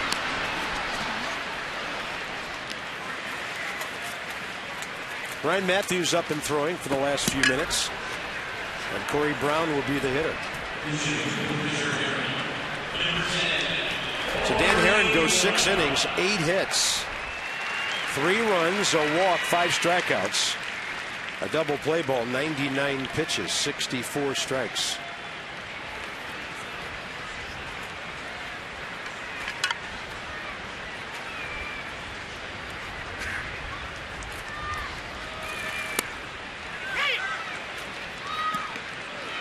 Corey Brown is a pinch hitter, 1 for 3 with a home run in Philadelphia. Facing Tom Kohler at the big league level for the first time. Be interesting to see if Kohler get through that lineup the 4th time. As we mentioned, thanks to 2 double play balls, he's only faced 1 over the minimum so far. Not the 3rd time, excuse me. Yeah, I thought you were already looking ahead because he's pitching so well. He's about to go the 4th time here. Usually this time around gives him a lot of trouble, like it does a lot of young pitchers. 2 balls, 2 strikes. I remember Jim Palmer once saying the thing that gave him the greatest pride in his career was being able to get guys out for the 4th time. That's how the game has changed. You know, guys happy to do that 3 times now, and usually the bullpen takes over. And Corey Brown skying that one pretty deep to left, drifting to get it, Chris Coghlan. Corey Brown's got some opposite field pop. He hit his first home run the opposite field in Milwaukee last year. Well, Denard Span has had a lot of moments here at home, but on Tuesday, I mean, I don't think anybody saw this coming off Craig Kimbrell, a guy that didn't have his command that day. Walked a couple of guys, and that was the crazy 6-5 walk-off. The last game Dan Herron started. Everyone wants a piece of Denard Span. Even his teammates a Span fan that day. You know, it looked like Worth ripped his helmet off and almost took his head with it. So here's Denard 0 for 2 today. Bouncer to first, fly ball to center.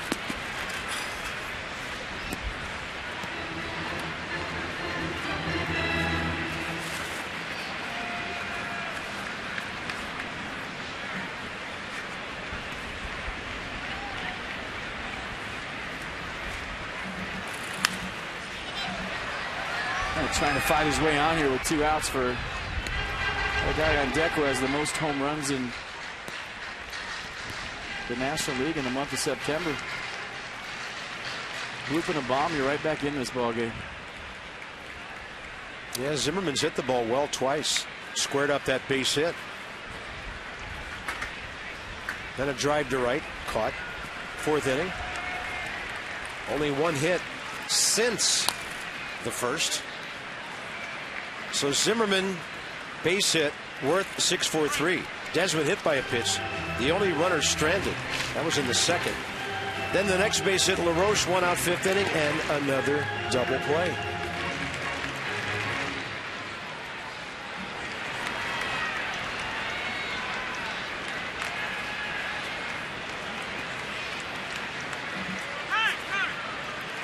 I'm impressed with the way 2 young pitchers for the Marlins, Jacob Turner and Tom Kohler, have made the adjustments against the Nationals.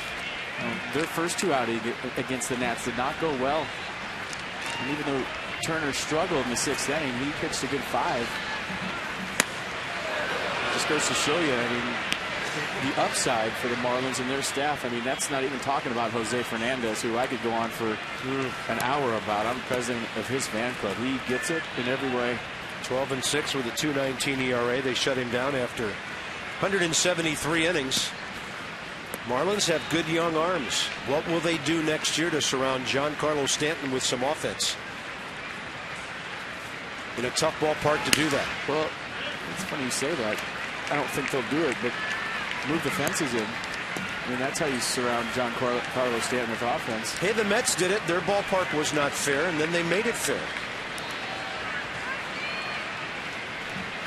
Mike Redmond, first season, dealing with some tough cards, but a good solid baseball man who has a good staff with him. And Miami will be an interesting ball club to keep an eye on approaching spring training next year. This becomes a very big pitch in this ball game. You're thinking 2 outs, nobody on. Why? Well, because the guy on deck. It's a big pitch.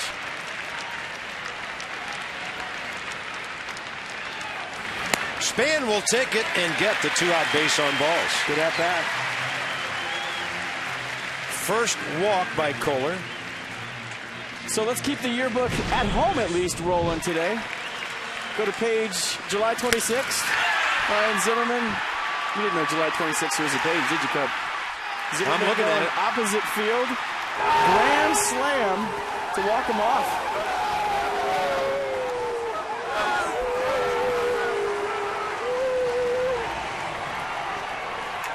That was off of LaTroy Hawkins.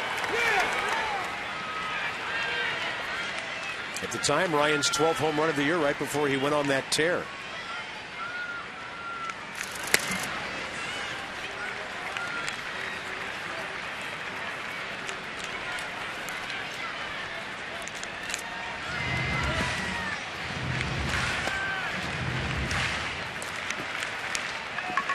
One swing, different ball game. Ryan is 3 for 4 career against Tom Kohler. A little hesitation right there by Span. A little flinch, just got back.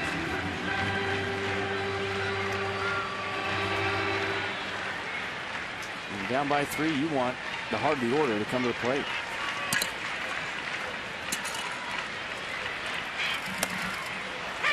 Zimmerman committed. Ryan couldn't pull it back. 1 ball, 1 strike. Might have been a strike either way. Let's see what pitch track has to say. Well, we'll check it out from the side. Did he go? Yeah.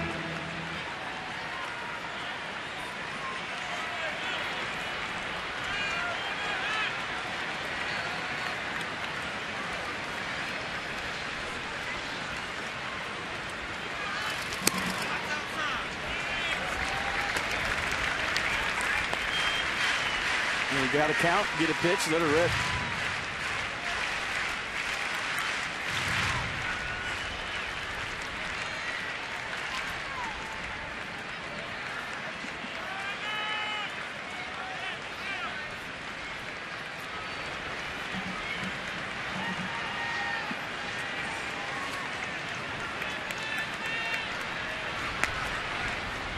You know, if I was Tom Kohler right now, maybe those signs are coming from the bench. You know, Denard Span, I don't think is going to run right here, just for the fact that you want the heart of the order to get up to try to tie this game up with 1 swing. A stolen base right here in the 6th inning really isn't a high percentage play.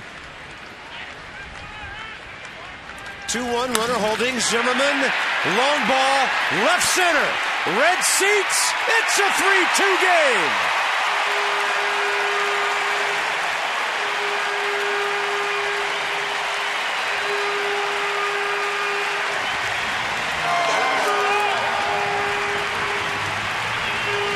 Number 26, his 11th in September, and the RBI total up to 76.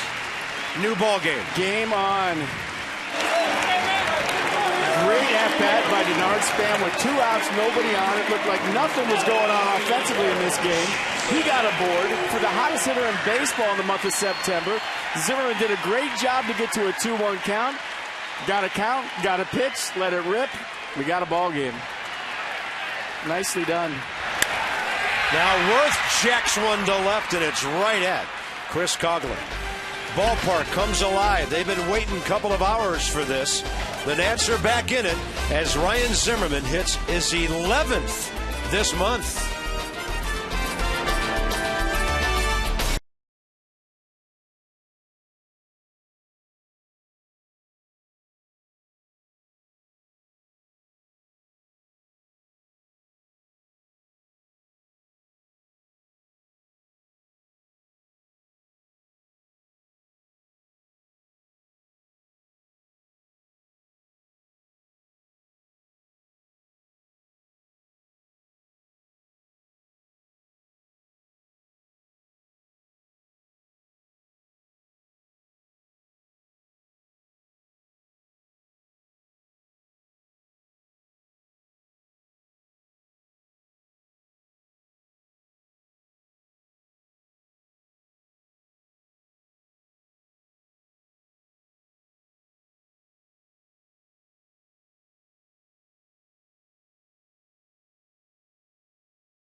Nice pregame ceremony honoring him. All smiles on the Zimmerman homer. Some others around the ballpark as well. They're enjoying a great day at Nationals Park. DentaQuest provides affordable dental coverage for priceless smiles. I remind you to ask your broker about DentaQuest. Ryan Zimmerman cracking a smile after hitting number 26. Yeah, great at-bat by Span. 3-2 battle. He walked to get on to bring what we said was the hottest hitter in baseball in the month of September. Got a 2-1 pitch. Down and in, knew what to do with it. Went to the red seats, and all of a sudden, you got a one-run game. Look at the extension, head down. Listen to the sound, and he knew it. Held on to the bat, walked a couple of steps into the red seats. Instant ball game. And they've knocked Tom Kohler out. Ryan Matthews takes over. Juan Pierre hits for the Miami pitcher, ball one.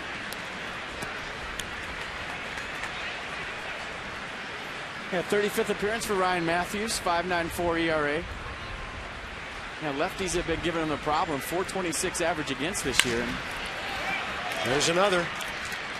Bryce Harper playing over that way, and Juan Pierre checks in with his 2,216th hit.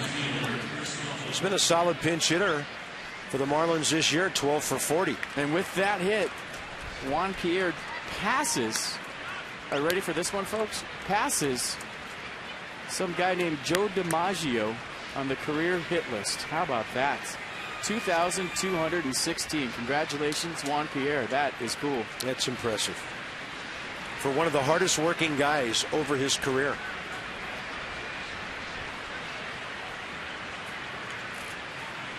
And he will run. Active leader in steals. 22 this year in 28 attempts.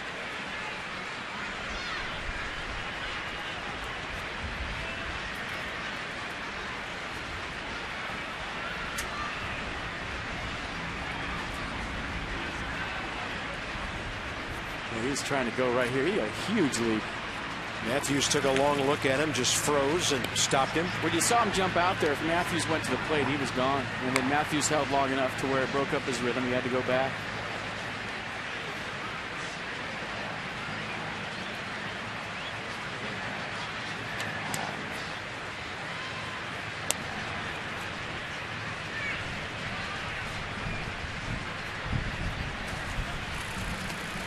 Pierre with 613 stolen bases.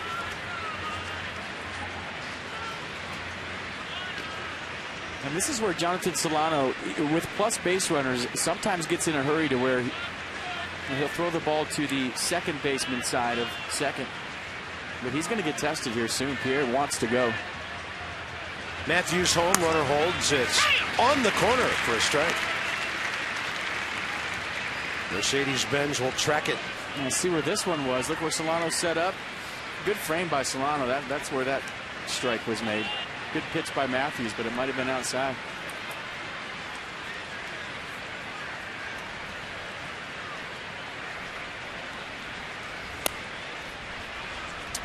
One ball, one strike. Xavier Cedeno. Possibly for Christian Yelich, 2 hitters away.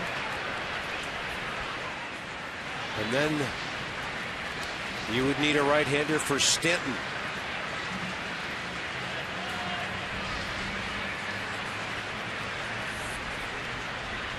Long look and a 1-1 count.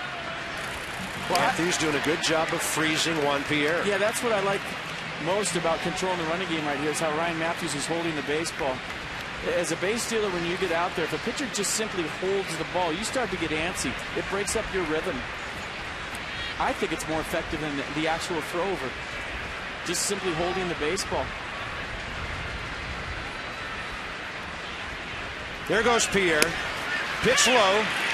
A low strike call, and the throw bounces, and Juan Pierre's in there. Solano rushed, double pumped. He had him. Pierre got a bad jump.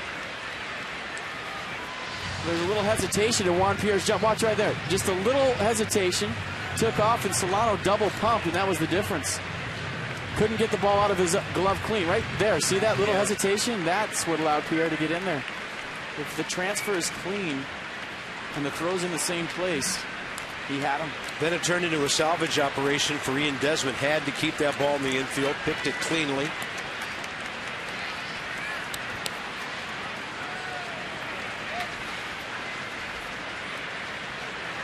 Ian Desmond just said something to Bryce Harper, who came in a step or two, playing the offside against the left-handed batter Coghlan. Probably said come in a step or two.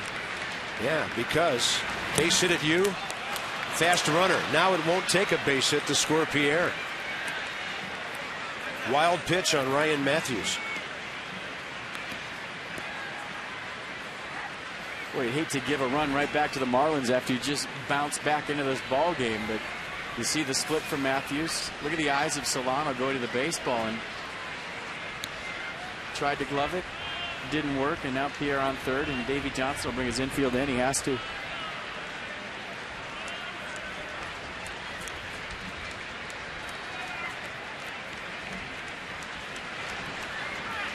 Infield in, hoping for a Matthews patented ground ball pitch, and that's outside 3-1. So the left-hander, Cedeno for Yelich, and Drew Storen now for Stanton. Right-handed batter, though, on deck before that happens, Donovan Solano. 3-2. Walked him.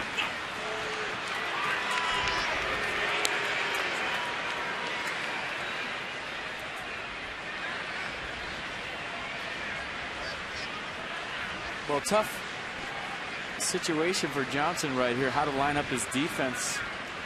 And we've seen him before with the middle infielders kind of play in between right here, to where if it's hit hard, you hold the runner and turn it.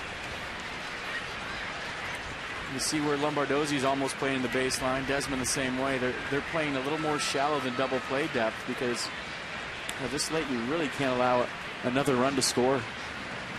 Donovan Solano 1 for 3 career against Ryan Matthews.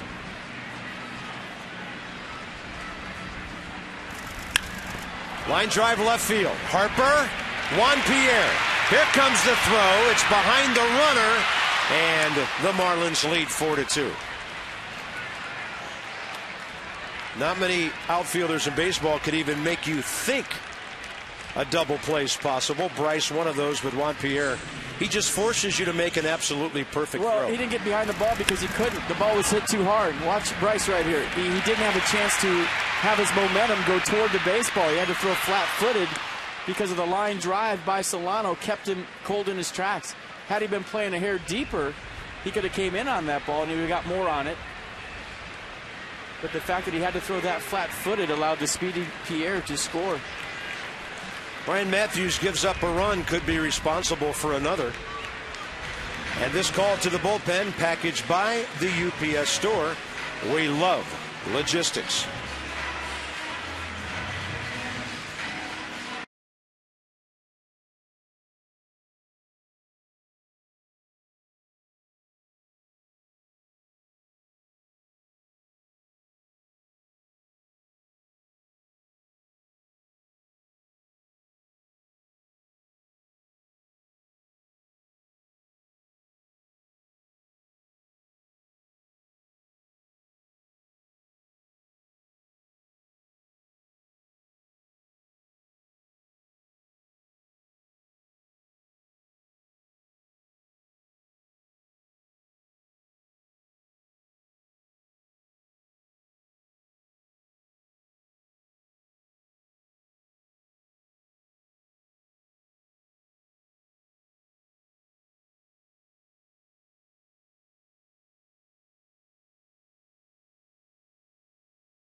For the Marlins, who have a 2-run lead again 1 on, 1 out, top of the 7th. MLB.com at bat, celebrating 5 years as the #1 mobile app for baseball.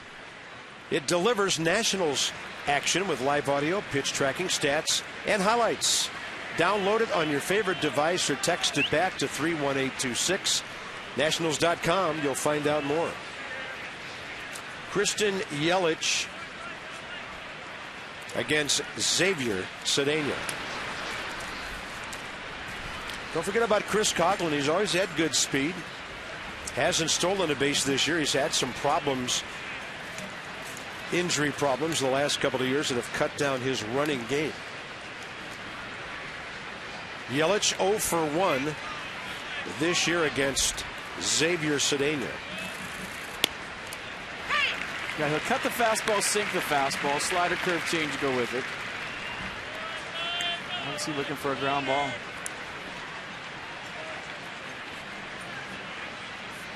Yelich, good speed. He's bounced into 2 double plays, actually 3, counting 1 today.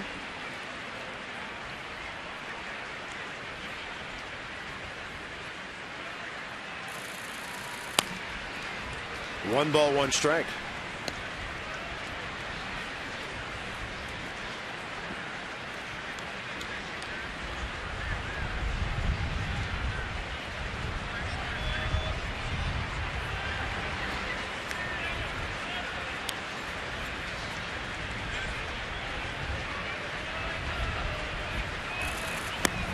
Nice breaking ball. Pirates have picked up a couple of runs, 7-3 there. Bottom of the 5th. Nissan will track this. Pirates with a field goal. Nice slider right there, 81, one side of the plate to the other. So Pittsburgh trying to battle back. The Nats have, but they've given up another run to the Marlins here in the 7th. They do have 4, 5, 6 due up, bottom of this inning. And a 1-2 pitch. It's another breaking ball that misses away.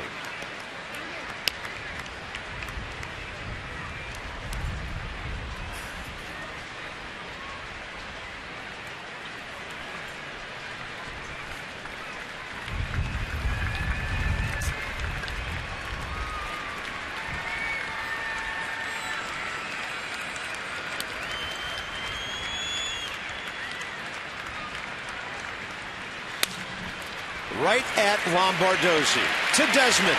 LaRoche, another double play. Xavier Cedeno comes up big. Harper is first, Ian Desmond, and then Adam LaRoche on the back end of that 4-6-3. 7th inning stretch brought to you by Hyundai. New thinking, new possibilities.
Rookie left-hander, 10 walks in 14 innings trying to corral his control. And then it'll be Steven Strasburg for the Nats, 7-9 with a 2.96 ERA, 8th in the league and 1.55 here at Nationals Park. So it's a day-night doubleheader, a split doubleheader. Any way you want to cut it, the Nats right here on MASN tonight. Let's have a look at our Mercedes game summary brought to you by Mercedes-Benz of Arlington and Mercedes-Benz of Alexandria. And this one's about early offense for the Miami Marlins, who got a 2-run homer in the first inning from Giancarlo Stanton and a solo in the third from Christian Yelich. And then Juan Pierre tagging on a run. But Ryan Zimmerman has the Nats back in this thing, and there's a long way to go. Yeah, got a 2-1 fastball, 26th home run of the year for Zimmerman. He knew it as soon as he hit it, and so did Tom Kohler. Not a bad pitch from Kohler, by the way. Just down in, right into Zimmerman's turbo zone. Loaded out of the yard to the red seats. Some high 10s for Denard Span. Made it a 3-2 game, and it's currently 4-2 Marlins. Ryan Zimmerman, a chance to make 30 home runs. He'd have to have a heck of a last 8 days or so. Here's a hard-throwing veteran left-hander who is tough to deal with, and that's Mike Dunn. Yeah, lefty's hitting just 191 against Dunn. Righty's 232, a little bit better there. And a pretty good fastball, low to mid-90s. Well, the Miami Marlins were in town for opening day, and Bryce Harper would open the season in the most amazing way a hitter possibly can. Yeah, he got a slider down and in, rode it out of the park. And then his first career walk-off tater against the Pirates. July 25th, opposite way. Bryce fired up, as he should be, walked him off.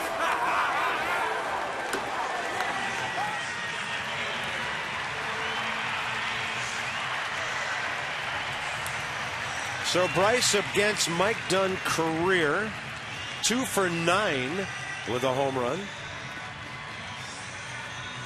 And the Marlins have a couple of defensive changes. We'll get you up to date when we can. You know, September, a lot of guys in the dugout. Takes a while. Christian Yelich will go from center to left. And Justin Ruggiano will take over in center. Bryce Harper drives one to left, but Yelich right there. You know what they say? Change positions and the ball will find you.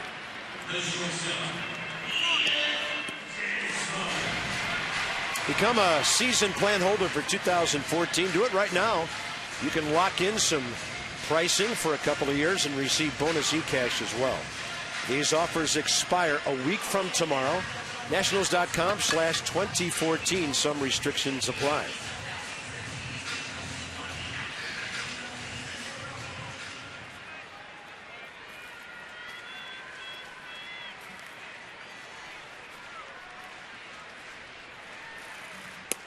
Mike Dunn fires one in there to Ian Desmond. Desmond 2 for 2 career with a walk against Mike Dunn.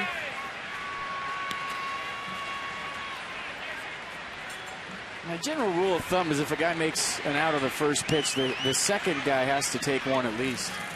Kind of takes away your first pitch plan. The guy in front of you swings and makes an out.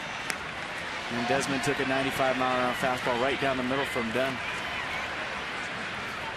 A slider curve to go with it. Mostly two-pitch guy, fastball slider.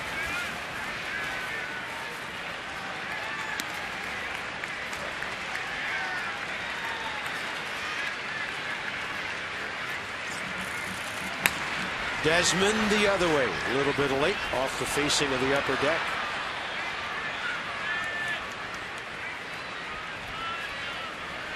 Ian has been hit by a pitch, grounded out to short, but in this series he's 4 for 8 on base 6 times.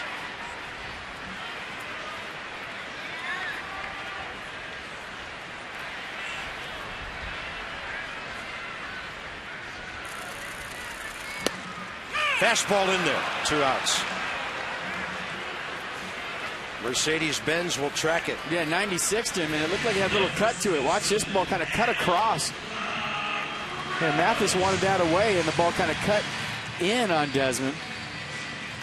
For strike 3, good pitch by Dunn.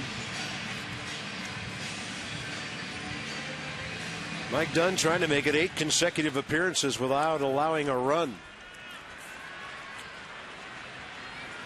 Standing in his way, lefty Adam LaRoche, who's 1 for 7 career against him.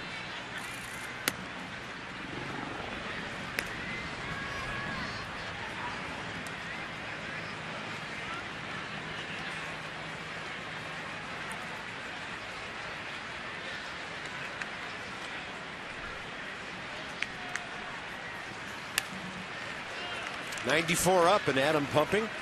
This copyrighted telecast, first of 2 today, presented by authority of the Washington Nationals, and may not be reproduced or retransmitted in any form, and the accounts and descriptions of this game may not be disseminated without the express written consent of the Washington Nationals.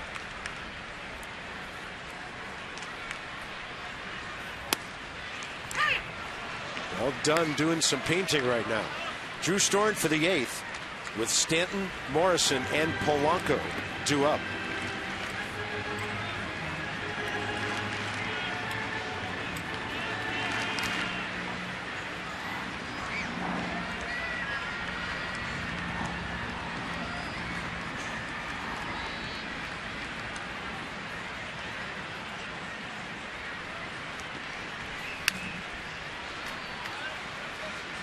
Dunn's is coming right after the Nats with 95 and 96.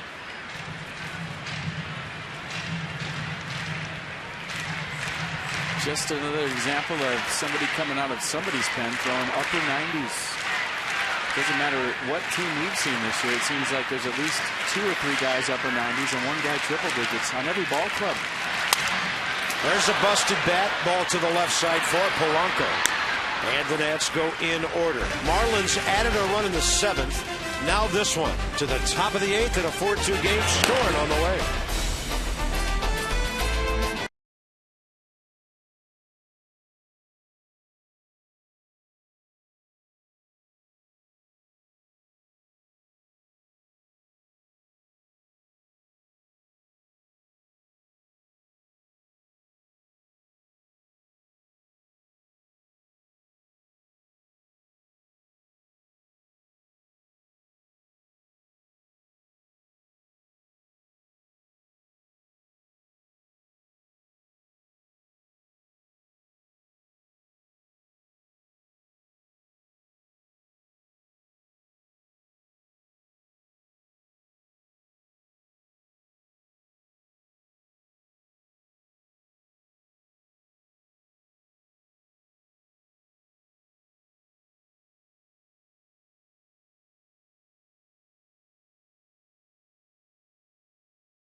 To you by Hyundai. New thinking, new possibilities. And by University of Maryland, University College. Great day for baseball at Nationals Park. Looking for some late inning lightning. We've seen some from Ryan Zimmerman. Now the bullpen in a hold-em situation. Can't get too wrapped up in scoreboard watching here. Take care of some business.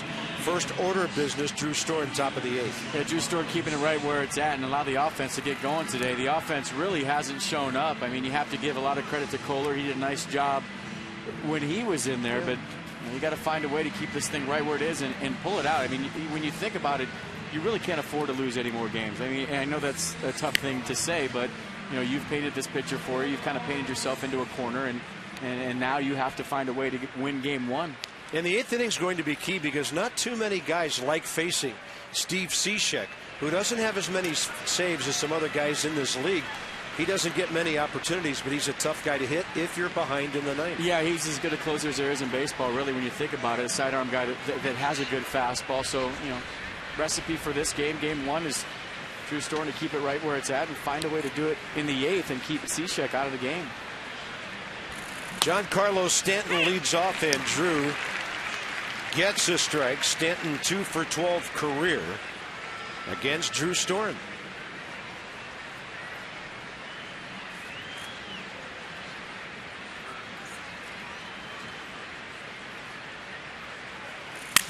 Challenges him with a fastball, and Ian Desmond gets out there to grab it. Wow. I'll get some people out of their seats. A little standing O for Ian Desmond right there. What an athlete. Yeah, just showing the range. I mean, how many shortstops in baseball go this far and make that play? So take that, Chelsea. Nice play by your husband. Yeah, he does have a height advantage. You know, when you are that great of an athlete, 6'2", 205 with range, what more can you want in a shortstop? What a play.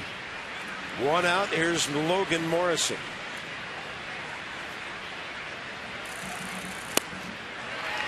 Good slider from Storen. One of the better ones we've seen this year from him. Late and sharp.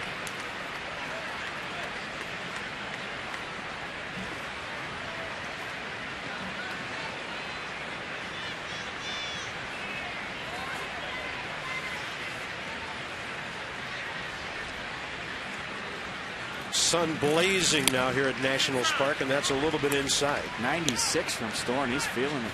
Logan Morrison 0 for 8 against Drew with 4 strikeouts.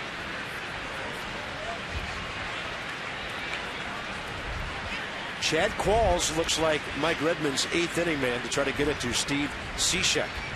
Nats will have the bottom of the order due up in the 8th.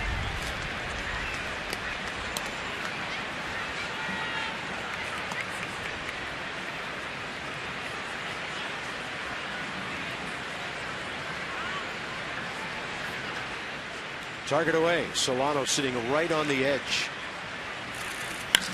Hard hit. Zimmerman to his left. Good reaction play. Good throw. 2 outs. Left side, flashing some leather in the 8th. And this was a bullet. One step to Zimmerman's left. Not a problem.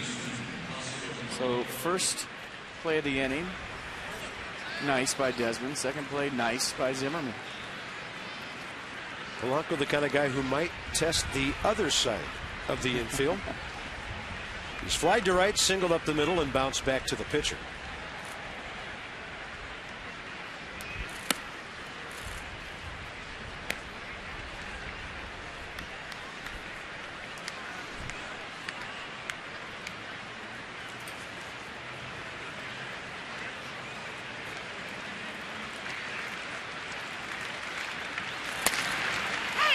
Got some kind of heater going today. 95 on that. If Drew simplifies things and lets it fly, he could be as good as anybody in this league.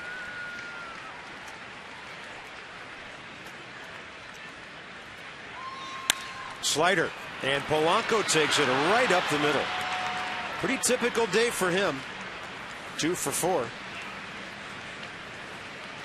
And Adeiny Echeverria will be next. Yeah, nice job of waiting on that slider. Hit it right back up the middle, actually off the pitching rubber into center field. Echeverria has singled up the middle and walked.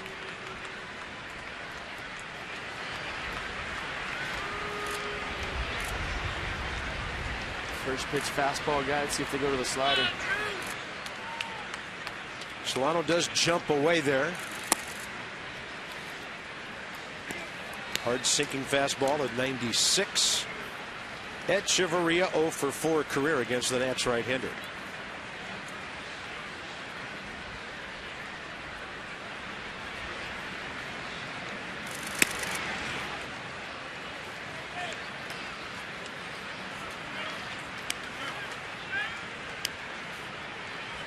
You can always tell that when Storn doesn't like the call, it's like somebody freezes him instantly. I mean, he just stops dead in his tracks every time he thinks it's a strike. Runner goes. Polanco had a good jump. And the ball right behind Lombardozzi as he went to the bag to cover a possible throw from the catcher. First and third, 2 outs. And Echeverria's second hit today, on for the third time. Great jump by Polanco. I mean, watch the jump right here. This bag's probably stolen, and then with Lombardozzi covering, ball hit behind him, nothing you could do right there. I thought Denard Span did a nice job at hustling that ball in just in case Polanco was thinking about scoring. You got a full head of steam. He kind of slowed down right here, but Span didn't know that. Got it in quick, and now you would think Echeverria is going to be running sometime soon, but Drew Storn has to concentrate on Jeff Mathis. Mike Redmond hasn't sent anybody up on deck yet. They do have a very good left-handed hitting pinch hitter in Greg Dobbs. And that's in there.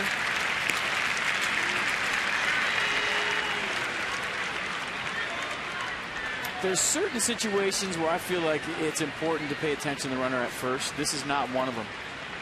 You have to concentrate with 2 outs on the hitter. If he wants to steal, go ahead.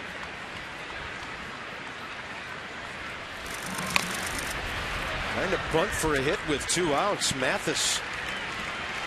For one pitch, Mike Dunn came out on deck, and then he walked away and handed the batting helmet to Greg Dobbs and went back in the lineup, or rather in the dugout. So Dobbs is now out there, but evidently Mike Dunn put his batting helmet on for one pitch to serve as an on-deck hitter. He's telling everybody in the dugout how much he's scared him right now. No balls, 2 strikes, and a big pitch right here. If not this one, the next one. Swing and a miss on a killer slider, low and away. Top of the 8th over. Drew gives up a couple of base hits. A 0 on the board, and the Nats still within 2.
Pitches, 10 strikes for him.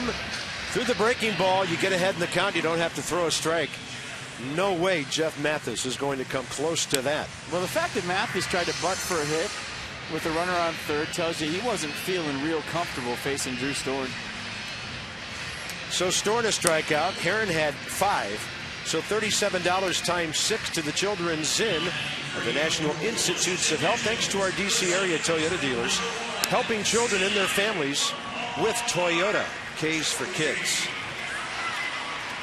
Veteran right-hander Chad Qualls, 64th game, 48 strikeouts in 60 innings, 35 years of age, and this guy's used to being a workhorse. He led the league with Houston 1 year of pitching in 81 games, and regularly in his career he's pitched between 75 and 80 times. He's just been pretty consistent. Lefty's hitting 239, righty's hitting 265.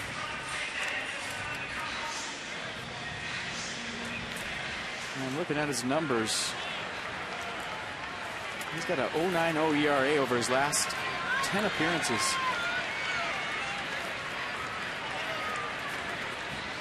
Bottom of the 8th, Lombardozzi. Looks like Zach Walters for Solano. And then a pinch hitter in the number 9 spot.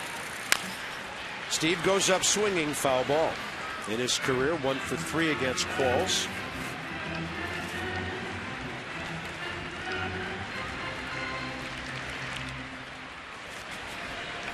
I'll tell you what, Zach Walters. watching Walters BP the last week or so, there is some serious thunder in his bat. I would say more so from the right side than the left side, but both sides. Lombardozzi checks in with a base hit. And just like that, tying run into the batter's box. Bottom of the 8th. There's the bloop. Now you're looking for a blast. Well, I mean, how about the confidence that Davey Johnson is showing in Zach Walters right here as we go to Lombardozzi, making something happen. Very aggressive right there. And brings the tying run to the plate. Nice at bat. But I mean, Carp, you're talking about almost a do or die game, and Davey Johnson going to, a kid that played AAA ball, hit 29 home runs in AAA this year. But whatever happens, I like this move. Walters 2 for 2 as a pinch hitter. And then Chad Tracy next for Drew Storen. Managers have a lot of options in September, and Davey's going to use a couple of them here. Doesn't have to wait till the 9th inning. He's got the top of his order up after this. They got a pitch right there, 95. And if you're going to turn the fan on somebody and tie a game, that was an inside fastball right there that Walters just took. Eric Davis warming. If something changes dramatically here, they could get Soriano up in a hurry. Walters hits it hard, but it's up the middle. And Solano passes on the relay and turns a 4-3 double play himself. The Marlins' 3rd double play of the day. Yeah, nice play right here by Solano going to the backhand. That had a rough hop to it, and he made a nice play. Just went to the bag, stepped on it, had plenty of time. Well, no chance to tie the game with one swing now. So Tracy steps in. 10 pinch hits this year, 2 home runs, 5 RBIs. Fastball in there. And against Chad Qualls' career, Tracy 1 for 5.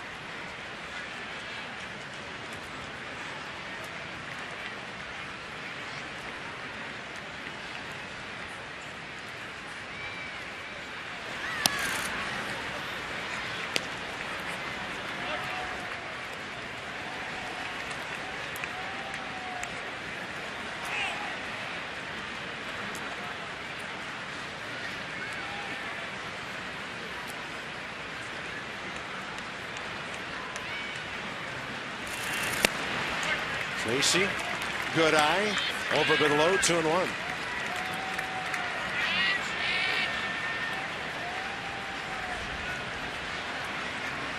Well, we've seen Chad Tracy in this situation. You get to a 2-1 count, you're sitting around for 3 hours. You get a fastball, you definitely get off the swing. He'll take it outside, 3-1. Yeah, that'll be a strike, though.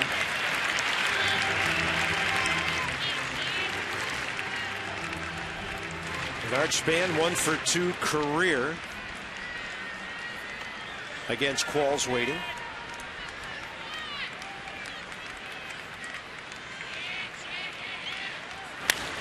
And this one's in the air, short left field. Echeverria using his glove as shade. And the Nats retired after putting the leadoff man aboard. Top of the 9th now, 4-2 Miami.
top of the 9th inning. It is time for our Cholula Flamethrower feature thingy dealy. And we're going to go back to Drew Storn versus Giancarlo Stanton. 96-mile-an-hour fastball. Great play by Ian Desmond going back on it. But how about Drew Storn in the heat today? 96 miles an hour. Cholula hot sauce with the iconic wooden cap available in original, chili lime, chili garlic, and chipotle. Coming next year, killer slider. Quite a flavor. Sandy Leon, one of the September call-ups, but he steps on the field now for the first time. He will be catching a former battery mate in the minor leagues. It'll be Eric Davis.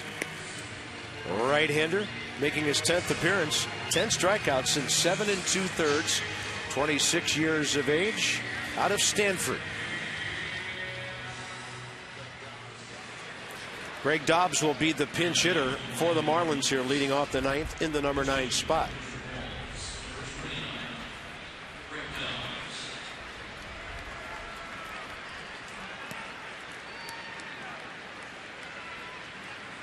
Well, Davis' job, just like Storm's, keep it right here. Top of the order, due up for the Nats in the bottom of the 9th. And Steve Cishek getting loose for the Marlins. That's not an easy save. Greg Dobbs as a pinch hitter, 10 for 45 with 7 RBIs this year.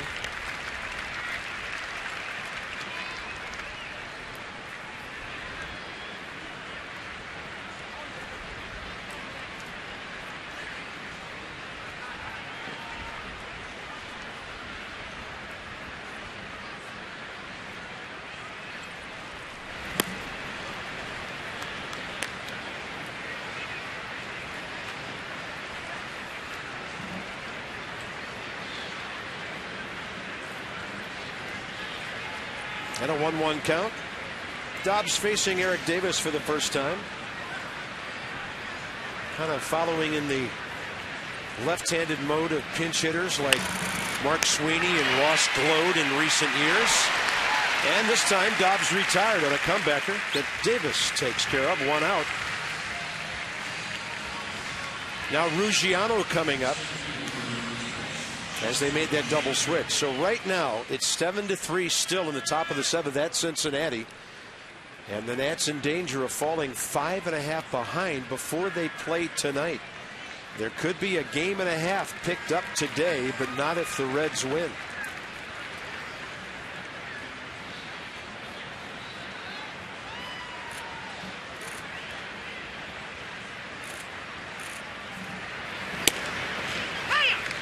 Giano came into play center field on the double switch.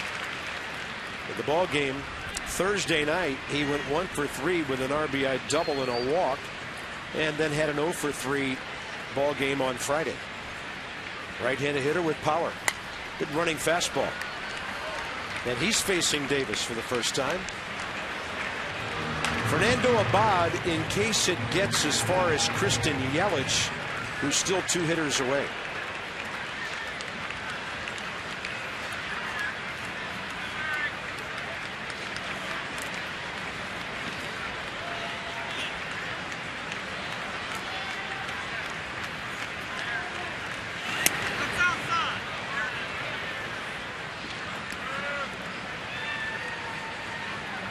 There he is, Steve Cishek, 31 saves for a ball club that has 56 wins.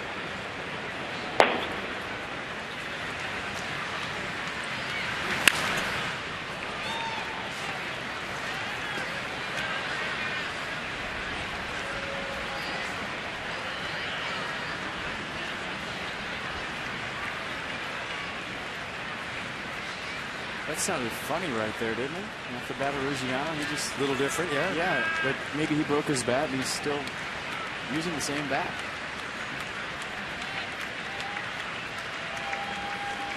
One-two pitch.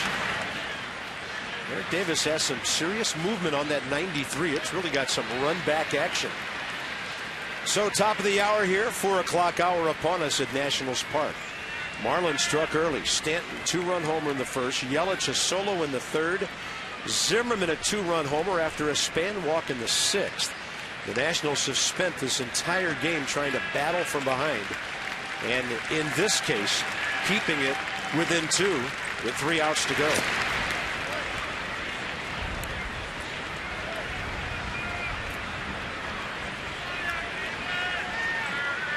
Donovan Solano's had a good day with a base hit, a sac fly, and some good defense. Part of 3 very damaging double plays the Nats have hit into. There's Davis. Nice breaking ball down and away. 2 outs.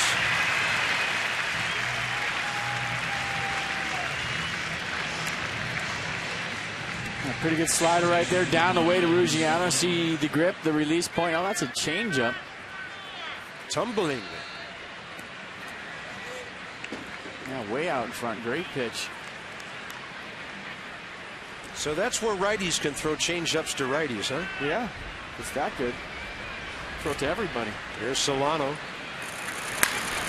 He has another base hit. Donovan Solano in this series, 5 for 12 with a walk and a sac fly. And we'll see if Davey Johnson goes to get Davis. He has Fernando Abad ready for this left-handed batter. Or since it's only a runner at first, 2 outs, will the right-hander stay with the possibility of facing Stanton?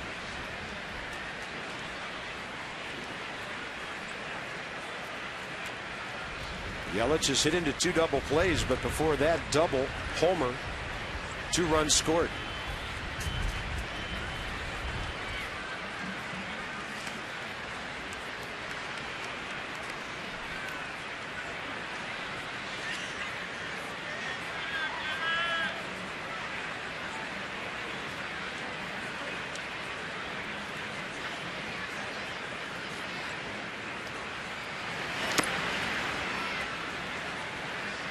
Coming into this game in the season series, the Nats had outscored the Marlins in this ballpark 37-7 while winning 8 in a row. Yeah, it touched on a little in the first inning when Stanton went deep. When you're playing big games, it's so hard to play from behind and uphill. You know, regular season game, I mean, obviously this is, but not of this magnitude. You find a way to come back, you know, pick away here, pick away there. But, you know, when you're in a, you know, basically an elimination type scenario, it's so much harder to play uphill just from the standpoint that you press. If you get out to a lead, now you relax and it becomes a normal baseball game. You do your thing, you add on to the lead. But, you know, when you're instantly behind in a big game, the offense definitely has a tendency to, you know, try to get you right back in the game quick. Hey, let's get right back in this. Let's do something big. And then instead of just, you know, being in that relaxed state of having a lead because of the enormity of the game and you're trying to stay in this thing, you have a tendency to try to do too much. And we talked about it at the time, and I really feel like that's why the Nats only have 4 hits today, taking nothing away from Tom Koehler. He did his thing, but based on the fact that he had a good fastball curve combination going and the Nats maybe, you know, falling behind early. I mean, that home run off the bat of Giancarlo Stanton in the first inning was huge. 2-1 pitch.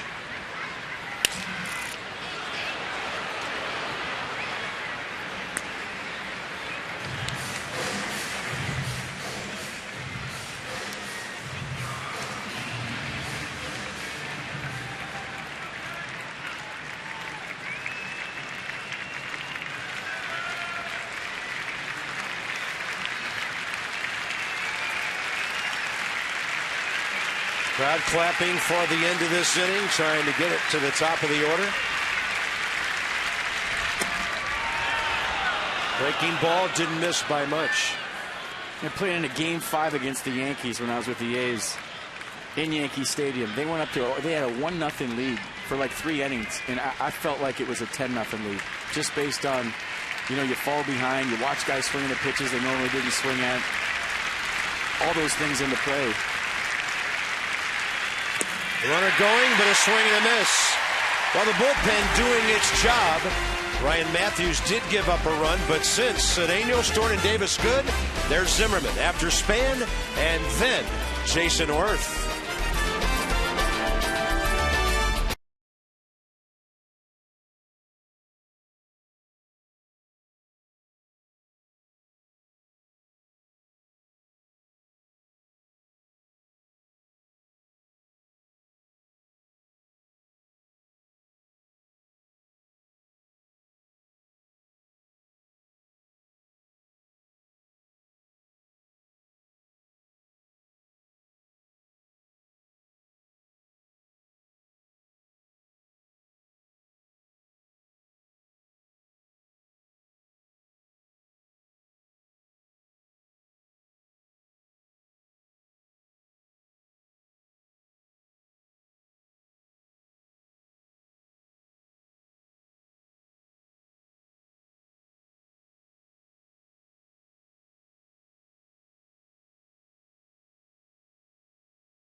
On the field, we invite you to stick around for our Nets Extra postgame coming up at the conclusion of this game. 4-2, and the Nationals have some work to do, Ray, to get back in this baby, tie it, send it to extra, or win it here tonight.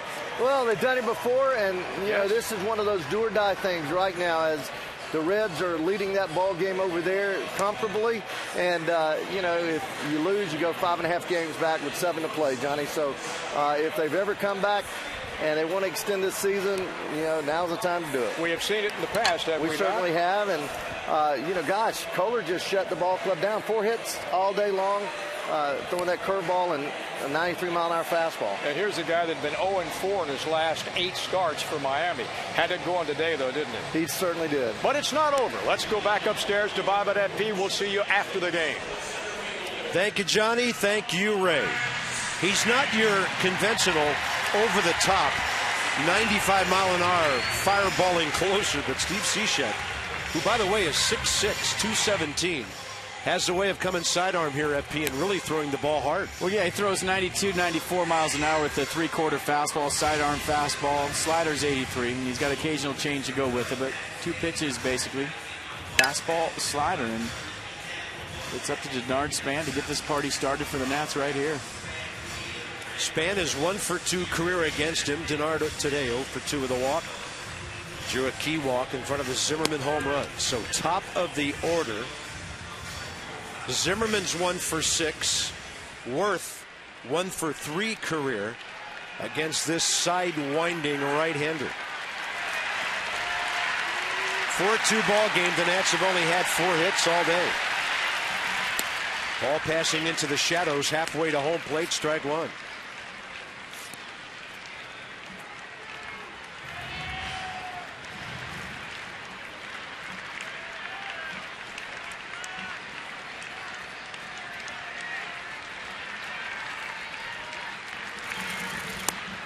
And he'll bring in that backdoor breaking ball from outside, 0-2. Well, I don't think Denard Span like that call at all. Let's see. This is a slider, but it doesn't really slide. It kind of backs up a little bit, never really comes back and gets the plate. But Cishek gets the call.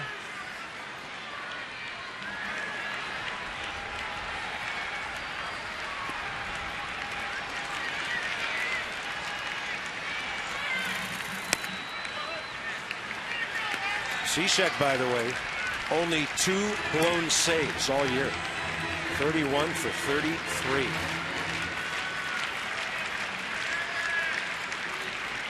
Well, the Nats already got Craig Kimbrell this week. Looks like he's got Manuel Dominguez's glove on. 1 ball, 2 strikes.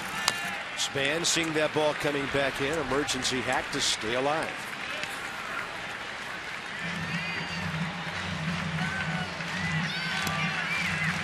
Yeah, well, the same thing applies as it did last time. Denard Span with a great at-bat last time up. With 2 outs, nobody on, to get Ryan Zimmerman to the plate. He went deep and made it a 1-run game at the time.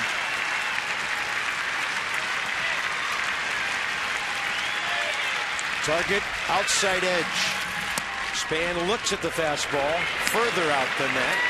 And the count's even. Well, that's such a good take by Span for a couple of reasons. Obviously, keeps the at-bat alive, but Cishek put more sink on that ball. And for Denard to see that rotation and take a borderline pitch that ended up running way off the plate, that was not an easy take.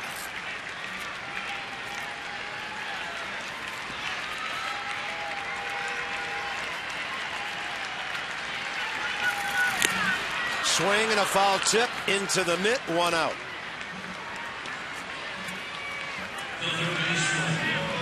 Time for your Kia drive of the game, and yep, you guessed it. Ryan Zimmerman, last at bat, home run number 26, RBI number 76, and a 2-1 fastball from Tom Kohler into the red seats. And the game drive of the game is brought to you by Kia. Visit Kia.com. Learn why Kia is one of the fastest growing car brands in America. 3-2 ball game at that point. Nats gave up a run in the 7th. Still 4-2, and here's Zimmerman, 2 for 3 today, and 6 for 9. Pardon me, 6 for 11 in this series. Yeah, with the thump coming up here in the 9th, this is where that tack-on run by the Marlins in the 7th becomes big. And now you need a base runner aboard to tie it, where if it would have stayed the same, you have Zimmerman, Worth, and possibly Harper coming up in a one-run game. And now Cishek has another hitter, 0-2.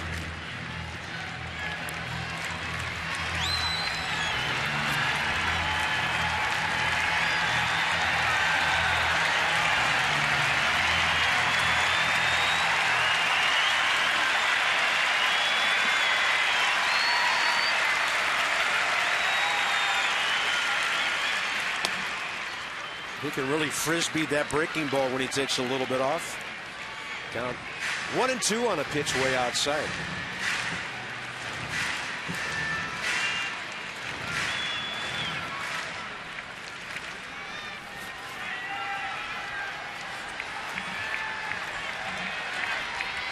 I don't know if he forgot his glove or it's a superstition thing, but that glove has somebody else's name on it. Well, he's given up 1 run in his last 17 appearances with an 0.56, so it may be the superstition part.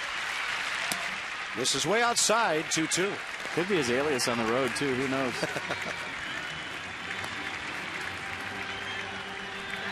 Jason Worth 0 for 3.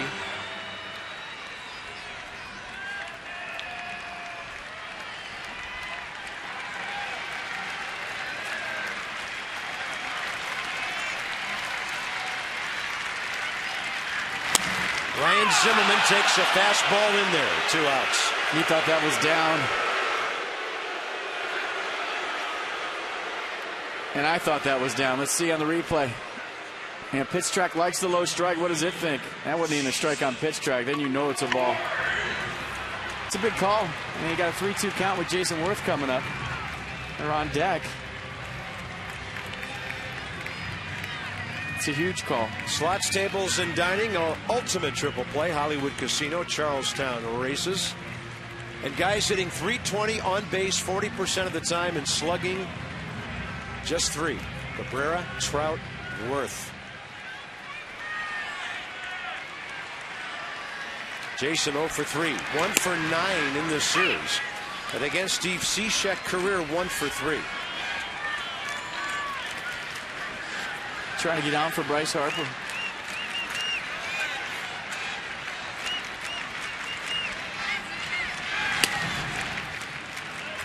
One.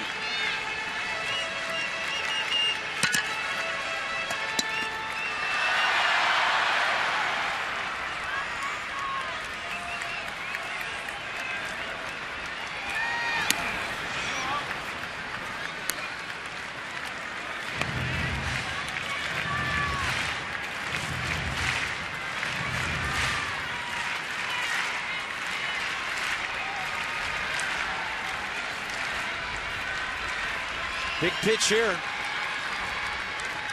And he gets a strike. Counts even 2-2.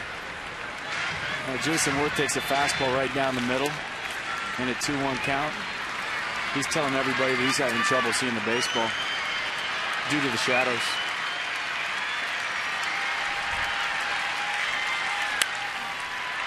Popped up right side, and for the first time this year, the Miami Marlins win a game at Nationals Park.